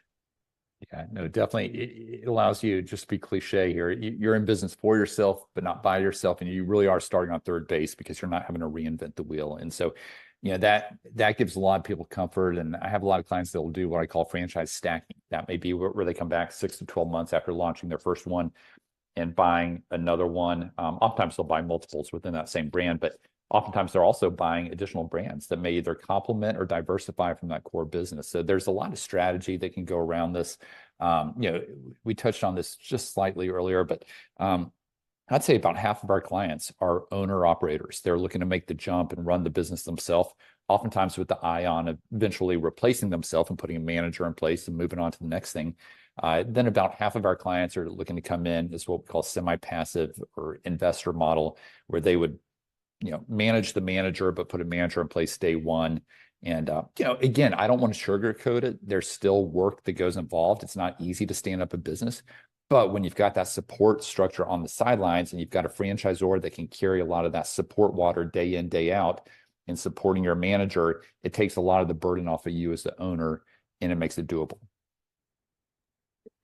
From the revenue standpoint, you're reinvested in the business to grow and eventually get the ROI on it, where you can look and go, well, I did this before, let's do it again. And then all of a sudden you have somebody that owns a bunch of locations, or as you said, diversify. Maybe they're in the home improvement space, but they've got the plumbing and heating, and they also have the infrastructure, or maybe even a construction build or whatever. They may have, a handful of different businesses that they're owners in, or maybe even co-owners. You can partner up with people too on this. And what that does is it just gives you a diversification. And as different tides of things happens, because sometimes the home renovation, although it really hasn't had much of a drop off in recent years, it just seems like, okay, the homes are selling like crazy, okay, the market's doing great, okay, there's a lot of home renovations going on, oh, the market's going down on the sales. Well, people are renovating because they're not going to move, but they want to improve where they're living. So it's I'm not trying to say that that's one industry that continues to do well, but it continues to do well. And there's people, there's side businesses from that benefit from that. If you're not one that's crafty and want to, put in your own flooring yourself, there's ways to, look at organizations that are out there. And again, you look at areas that are booming and growing and, all of that. If you're looking for opportunities to launch a business that would benefit from that area, that's a great way to go about it too. Yeah, and our biggest challenge right now is that good opportunities move incredibly fast in good markets. And so we're constantly working our relationships with the franchisors. I mean, I personally do more placements than anybody else in the country. And so it allows me firsthand visibility into not only what's resonating, but also in working my relationships with the franchisors to try to get my candidates bumped up in the pipeline to get first dibs on that territory. So that's kind of the dynamic that we're seeing at play right now. Oh yeah, definitely. In South and the Southwest has been booming. I know Atlanta's been crazy. Even where they built the new ballpark for the Braves, and it was like, wait a minute, Turner Field's not that old. Why are they doing that? It was because I think it was Georgia Tech that wanted the stadium, so they're like, all right, we'll give us enough money, we'll go build a new one. And I was at that park, Trist, a couple of years ago, and it just the build around that area, because I used to have an aunt and uncle that lived in Georgia, so I was kind of familiar with that area, and went into it, and I'm like, I don't recognize any of this. This is all brand new, and that's opportunity. So if you see an area that is growing or is having a revitalization, like downtown Detroit, for example, I'm originally from Michigan, the revitalization of downtown Detroit area is astonishing. I just never thought I would see it in my life, and I'm thrilled that it's happening. Again, opportunities there, and people are moving back downtown. That means they're going to need food, and they're going to need clothing stores. They're going to need things repaired. So just pay attention. I think that's the ultimate goal. And I definitely want to talk about the book in a moment, but pay attention where things are going. And there's many ways to do that. But if you see something in your area, it's like, oh, wow, there seems to be a resurgence there. Okay, what services do you think they'll need that aren't there now? There's an opportunity. We got the aging population. They call it the silver tsunami. You know, we've been talking about 10,000 people turning 65 every day for, I don't know, probably the past decade. And so now they're in their mid 70s, right? And, you know, that in-home healthcare, I mean, we had 13 clients buy into that last year, into that space. But then we have people keep having babies. And so youth soccer has been one that a lot of our clients have done very well with. And so, yeah, it's all these niches, again, that are not top of mind until you see the opportunities in front of you. And then you say, wait a minute, I never thought about this. And we get that feedback from our clients all the time. Probably 90% of them end up purchasing something that was never on their radar, that they'd never considered that industry. And so that's a lot of fun for us, is, you know, to see those light bulb moments take place in real time. Absolutely. So as we wrap up, you know, tell us about the book. And, you know, I always ask authors, you know, why in the world would you give up so much of your existence to write a book? Because it's not something you can do on a weekend. I mean, a PDF book, sure, I've done that, but an actual book, it takes time. So tell us a little bit about the book. A lot of early mornings before the kids would wake up, right? So, no, really proud of it. It came out about a year and a half ago, non-food franchising. Like I said, happy to share a free digital copy with all of your listeners if they come out to our website, franbridgeconsulting.com. But it's a fairly easy read. I mean, I packed a lot of great content into about 95 pages. So it's awesome. It's done everything I hoped it would do. You know, all of the profits go to a great nonprofit, Hope International, that we support. So it wasn't intended to be a moneymaker, but it was really for educating and, again, waking people up to these opportunities that oftentimes are not on their radar. And so it's been such a blessing. So many of our listeners have, or our clients have listened to it or read it prior to even getting on the phone with me. So it just gives us, it allows us to start on third base in our process, if you will. Yeah, as a baseball fan, you start on third base, you're going to be playing in October. And that's a beautiful thing, as spring training is wrapping up at the time of this recording. And I'm like itching. It's like, okay, it's almost ready. Let's go another season. And who knows, but you know, I know the Braves are going to be around for it, and we'll see about other teams as well. But it's always one of my favorite times of year, because especially growing up in the Midwest, it was like, okay, winter's finally going to be ending at some point. But it's all good. And we've got the Masters coming up in just a couple of weeks here, which there you go. For us in Georgia, we love that. So. Oh yeah, no, that's an amazing tournament. It's special. It's well, yeah, I mean, there's great tournaments, but there's certain events that are just special. The Masters, Daytona 500, World Series, obviously Super Bowl is another entity in itself, but there's just certain events that happen throughout the year that are just, you know, catch your attention, you know, whether it's the Olympics or anything else. But love this conversation, John. Where can people find out more about you and all this amazing work you're doing? Yeah, come out to our website, franbridgeconsulting.com, FRAN bridgeconsulting.com. We've got a lot of content out there. Like I said, it's entirely free to work with us. I'm essentially a real estate agent, but for franchises. So we get a referral fee from the franchisor. None of that gets passed on to our clients anyway. So it's a great, clean model. But yeah, would love to engage if you're interested in taking next steps. But if nothing else, I'd say sign up. Just share your email address and we'll get the book over to you. And then we'll go from there. Awesome. I'll definitely have that in the show notes. So John, thank you again for your work and all this amazing stuff that you're doing. I appreciate your time today. Enjoyed it. Thanks so much, Michael. Welcome back. I've got Louisa Milano online. Louisa, how are you? Fan-freaking-tastic. That is awesome. That is awesome. I always love your energy is already good. I'm like, okay, good. I mean, I've already had my coffee for the day, so we're good. But it's like, yeah, it's like I don't need a top up. We're good. So why don't you share a little bit about you, and then we'll jump into this very important conversation. Yeah, a little bit about me. I live and breathe entrepreneurship, and specifically an empowering, joyful entrepreneurial journey. I think a lot of people that view either early in their entrepreneurial journey or looking to launch their entrepreneurial journey have they're in one of two camps. Oh my gosh, this is amazing, and screw my 9 to 5, and I'm going to go, and it's purpose and freedom and all this, and it's true, and there's a lot of work. behind it.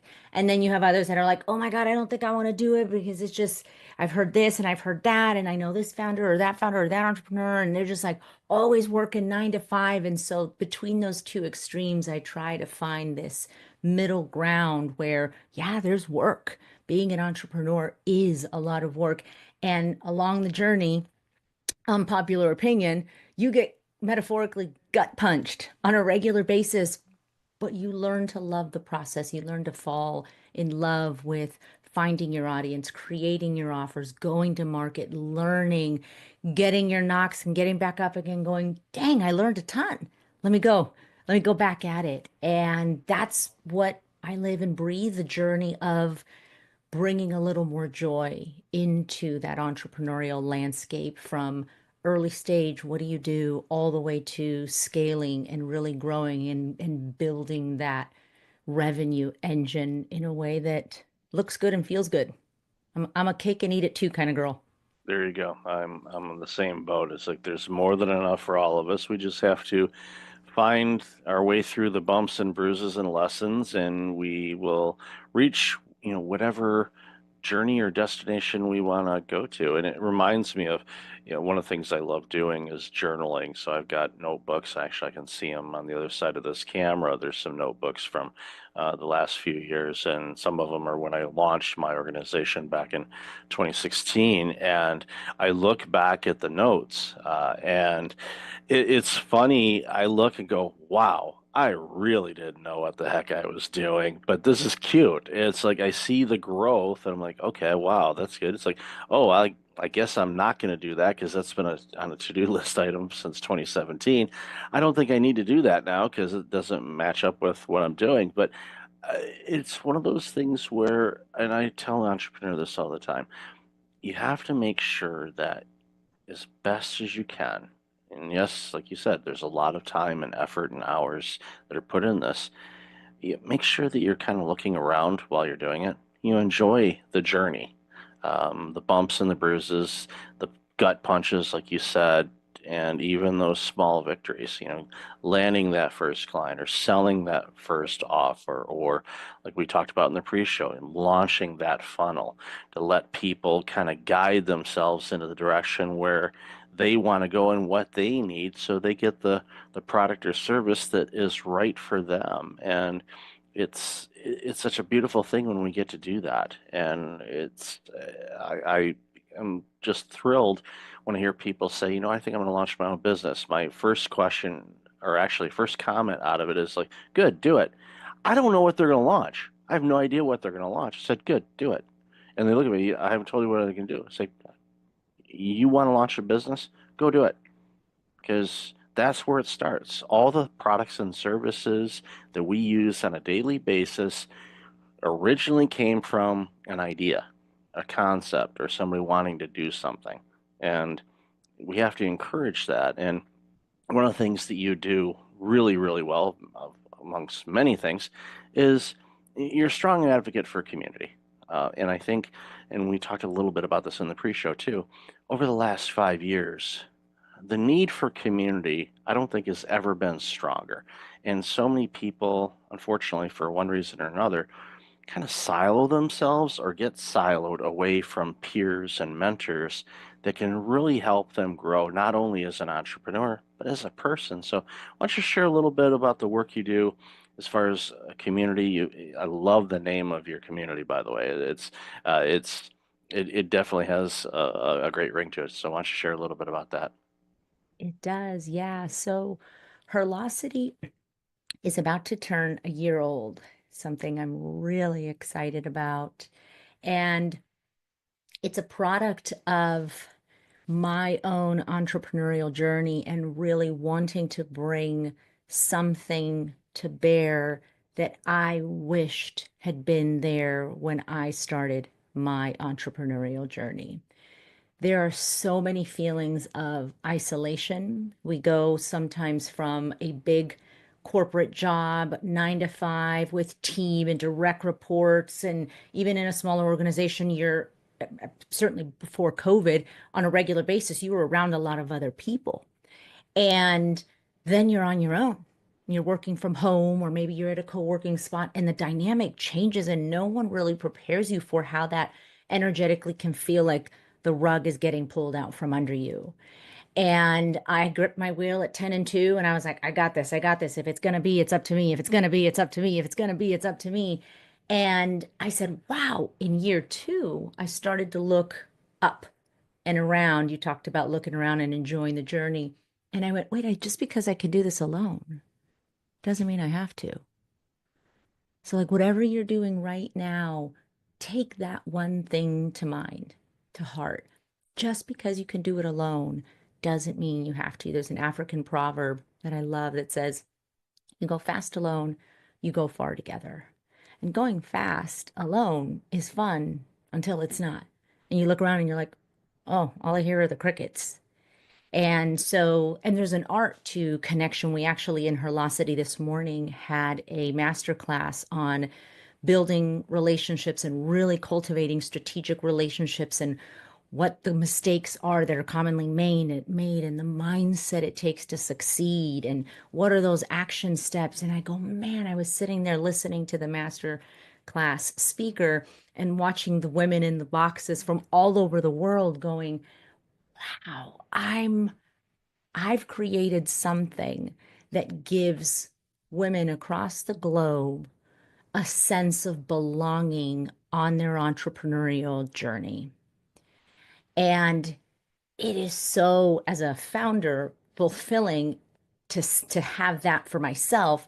And then when you see those wins and you see those shares and you see people share in the breakout rooms, in the community, in events, wow, I didn't know that you felt that way too. Or it's not just me, or, oh my gosh, what you just shared inspired me. And there's almost this synergy that happens where we learn with and from each other, and then we apply that into our business. And in my one-on-one work with clients and in the community, I see that there's so much more creativity, there's more innovation, there's more growth with less effort, because you're building a network where you're 1 or 2 texts away from an introduction, a connection, and it takes time to cultivate that. But if you plant the seeds, you're not guaranteed to have a fruit tree, but you'll never have a fruit tree if you don't plant the seeds. And it starts with community and connection.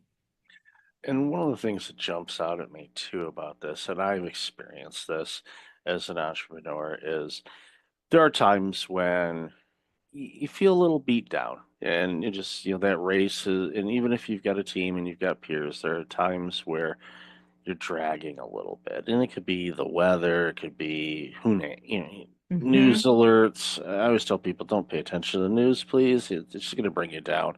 But just don't do it. It doesn't matter what flavor you consume. It's just focus on your path. You make your own economy, okay? And you don't have to worry about anything else if you do that.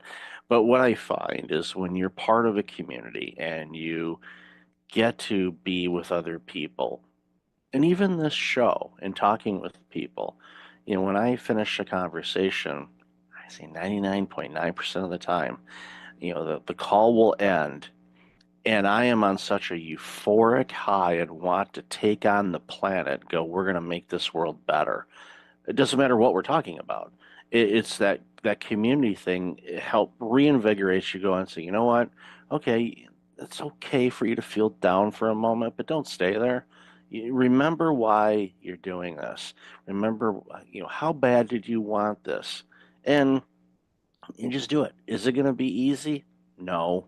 If anybody told you it was going to be easy, I'm sorry, it isn't. There's challenging times, but you persevere, because you have to remind yourself, okay, why did I want to do this in the first place? Why did I want to leave my corporate gig that was quote unquote safe to venture out into this, or stop being a nurse, for example, and launch my own business because I just can't handle the workload anymore in the healthcare sector, or wherever it happens to be. You made a choice. And hopefully you talked with some people about it, and to get their feedback, because it's important to seek guidance. And that's again where community is such a key component, because You could be stuck on something and someone says, well, we'll do this and this. Next thing you know, you go, oh, you flip a couple levers and all of a sudden it starts working.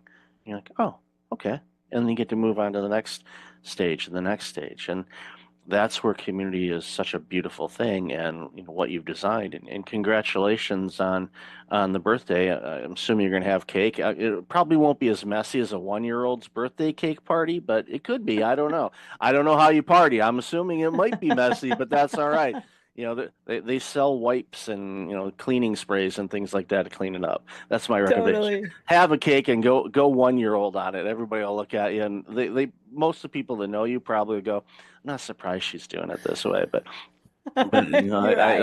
yeah, so give it a shot. But yeah, I think again, community is so important, and it can be a huge community or a small one, whatever works for you. But I think again, going back to Herlocity, and I think about this and go back to the pandemic for a moment. When I started seeing a lot of female executives, high-ranking executives, take a step back and go, you know what? I'm not going to work this grind anymore because I want to spend more time with my family and my kids. It upset me, and I'm going to tell you why. Because it shouldn't be a choice of either or.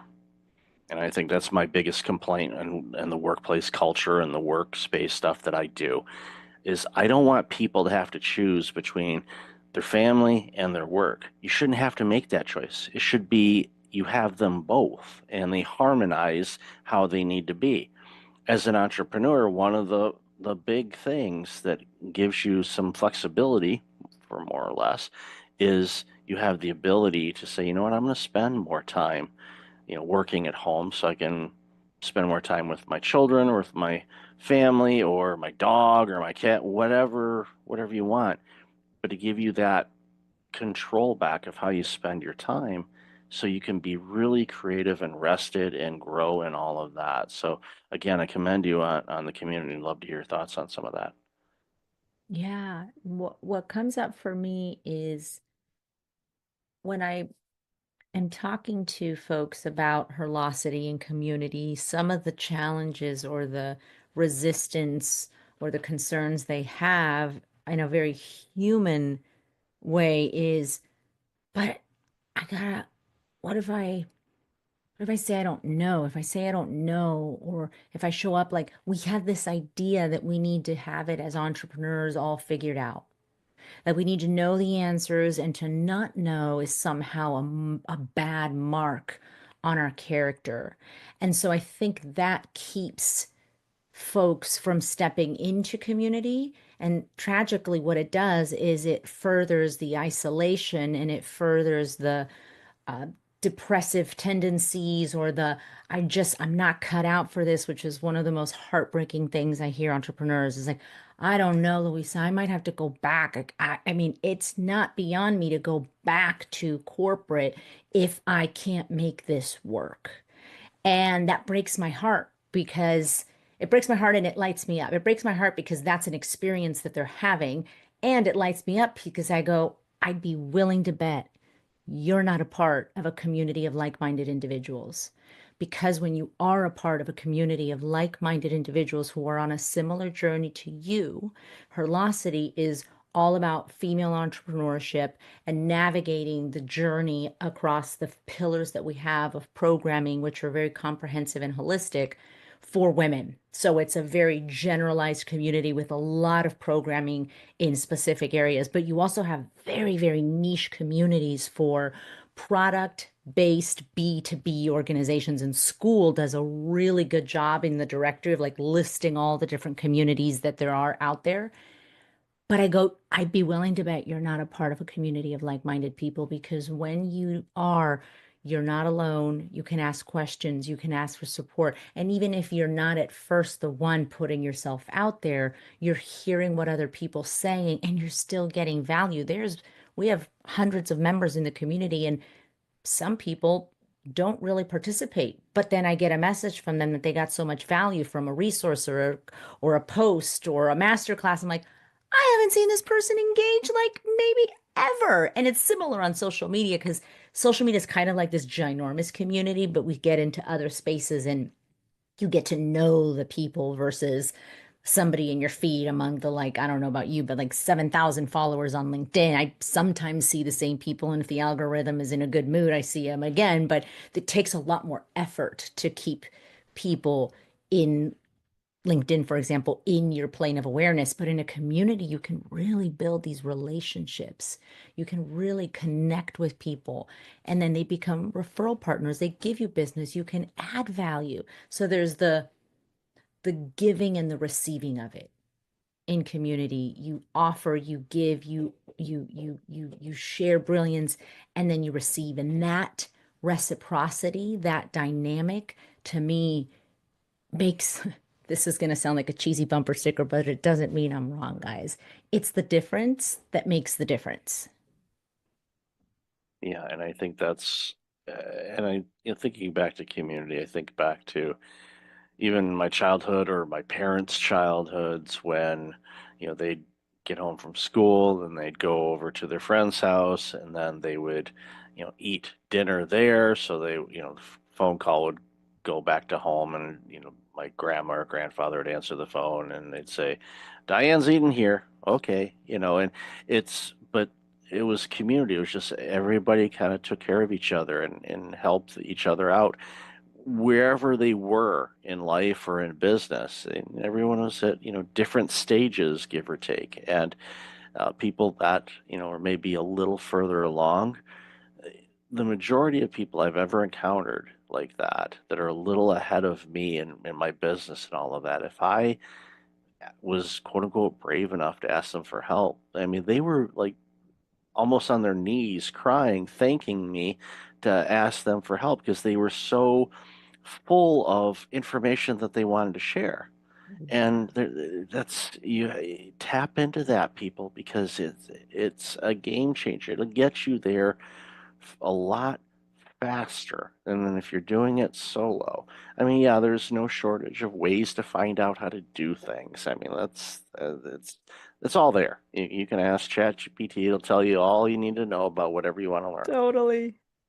But it doesn't have that human approach where you're having a conversation and you can see or even hear, even if it's over a phone call, the tone of voice. And I thought about that, and that makes sense. And well, what about this? And it spurs on thoughts and ideas that you may or may not have thought about. And you're like, okay, maybe I could do that, or make this tweak, and you'll actually see this, do this, or I've been struggling with the same thing. You know what? Maybe we can ask our network and see if there's anybody there that would know somebody. Well, someone will know someone. And again, that's when you start seeing it's almost like a wishing pool where it's like, I wish I could find out how to do this. And all of a sudden, boom, there you go. Here it is. And it's usually, especially in a community setting, it's specific to you because they have an understanding about what your business is, what you're doing. Yeah, I can give you in AI or Google or whatever can give you a generic response on what to do with something. But in a community, they know who you are. So the response is going to be custom made to you in all likelihood. And from there, the likelihood of you being able to implement it and being successful increases dramatically because most people anyway, I hope, aren't going to give you bad advice. They're going to give you advice because they want you to succeed. Why? Because it strengthens the community. Yeah. Yeah. The other thing that I want to add that dovetails to what you shared is, and it touched on the note of advice, is I'm a big champion of sovereignty and personal authority and us being the expert on us. And it's exciting to be on that journey and to drum that beat, to march to the beat of that drum in 2025, where, to your point, you have ChatGPT, you have speakers, you have podcasts, you have books. I mean, there's so much information. And even here, all that Michael and I are doing here today is giving you information. I'm not here to say that community is the only way to do it. And if anybody in any sector says this is the right way to entrepreneur, run as fast as you can away from them, because it isn't linear. Growth isn't linear. An entrepreneurial journey isn't linear. But when people share information, Michael, myself, a community, a space, you join Herlocity and you connect with somebody, you've got an access to hundreds of women across the globe when you join Herlocity, and you get on the phone and you start chatting about your journey and you ask for something, and you make that brave step and go, who do you know? Or I'm looking for this, or I want this kind of support. And then they give you information. Guess what? You now have options. You could still choose to do it the way you want to do it, but it gives you diversity of thought. And it can be so easy to live in our own silo and in our own thought bubble. The other thing that I love about community is it pulls you out of that. There's other perspectives, other cultures, at least in global communities, there's other perspectives. There's diversity of thinking, there's diversity of leadership, there's diversity of entrepreneurship, and you get these diverse dynamics and go, oh, I never thought of it like that. I don't know that I'm going to do exactly what Michael said, but I was going to do this over here. And now there's this new, and this speaks to the innovation I was mentioning earlier. Now there's this new way that I could go to market with this product that I hadn't thought of. And it's not quite you, it's not quite them. It's a blend of the two. And that's really fun when you have those moments of, oh crap, this is actually really cool. I hadn't ever thought of it like this. And I think that's what's so eye-opening is it gets us out of our silos and different perspectives that we can consider. We may not implement them, but at least we look at it and go, okay, so that's what it looks like outside of my fishbowl. All right. And again, it can help you go, you know what, maybe this product launch isn't the right thing to do right now because of what Sheila said or what Amy said. And I think that's something, again, you're not going to have unless you're part of a community. So, Louise, I love this conversation. Where can people find out more about you, Herlocity, and everything else you're doing? Yeah, Herlocity, www.herlocity.com, a play on words between her and velocity. I'm on Instagram, luisamilano.herlocity, LinkedIn, Luisa Milano, and then my website, www.luisamilano.com, LuisaMolano. Reach out. I'm a real human. I think when we do podcasts, we go, oh yeah, like, but I'm not going to reach out. Like, that's what they say. Like, I respond to every single DM that I get. Between you and I, it may take a beat. Sometimes it's a few days, but I always respond. To me, somebody reaching out is so appreciated by me, because that's taking that step of, okay, maybe I don't have to do this alone. So maybe this is your brave step that you take, is go, all right, she said I could reach out. I'm going to find her on LinkedIn or on Instagram, and I'm just going to send a message, say, hey, hi, heard you on the Michael Levitt podcast. Just wanted to say hello. That's it. Awesome. Definitely have that in the show notes. So, Louisa, thank you for being you. The world needs more people like you that are crushing it and doing great things to help all of us. So thanks again for your time today. Really appreciate it. Thank you.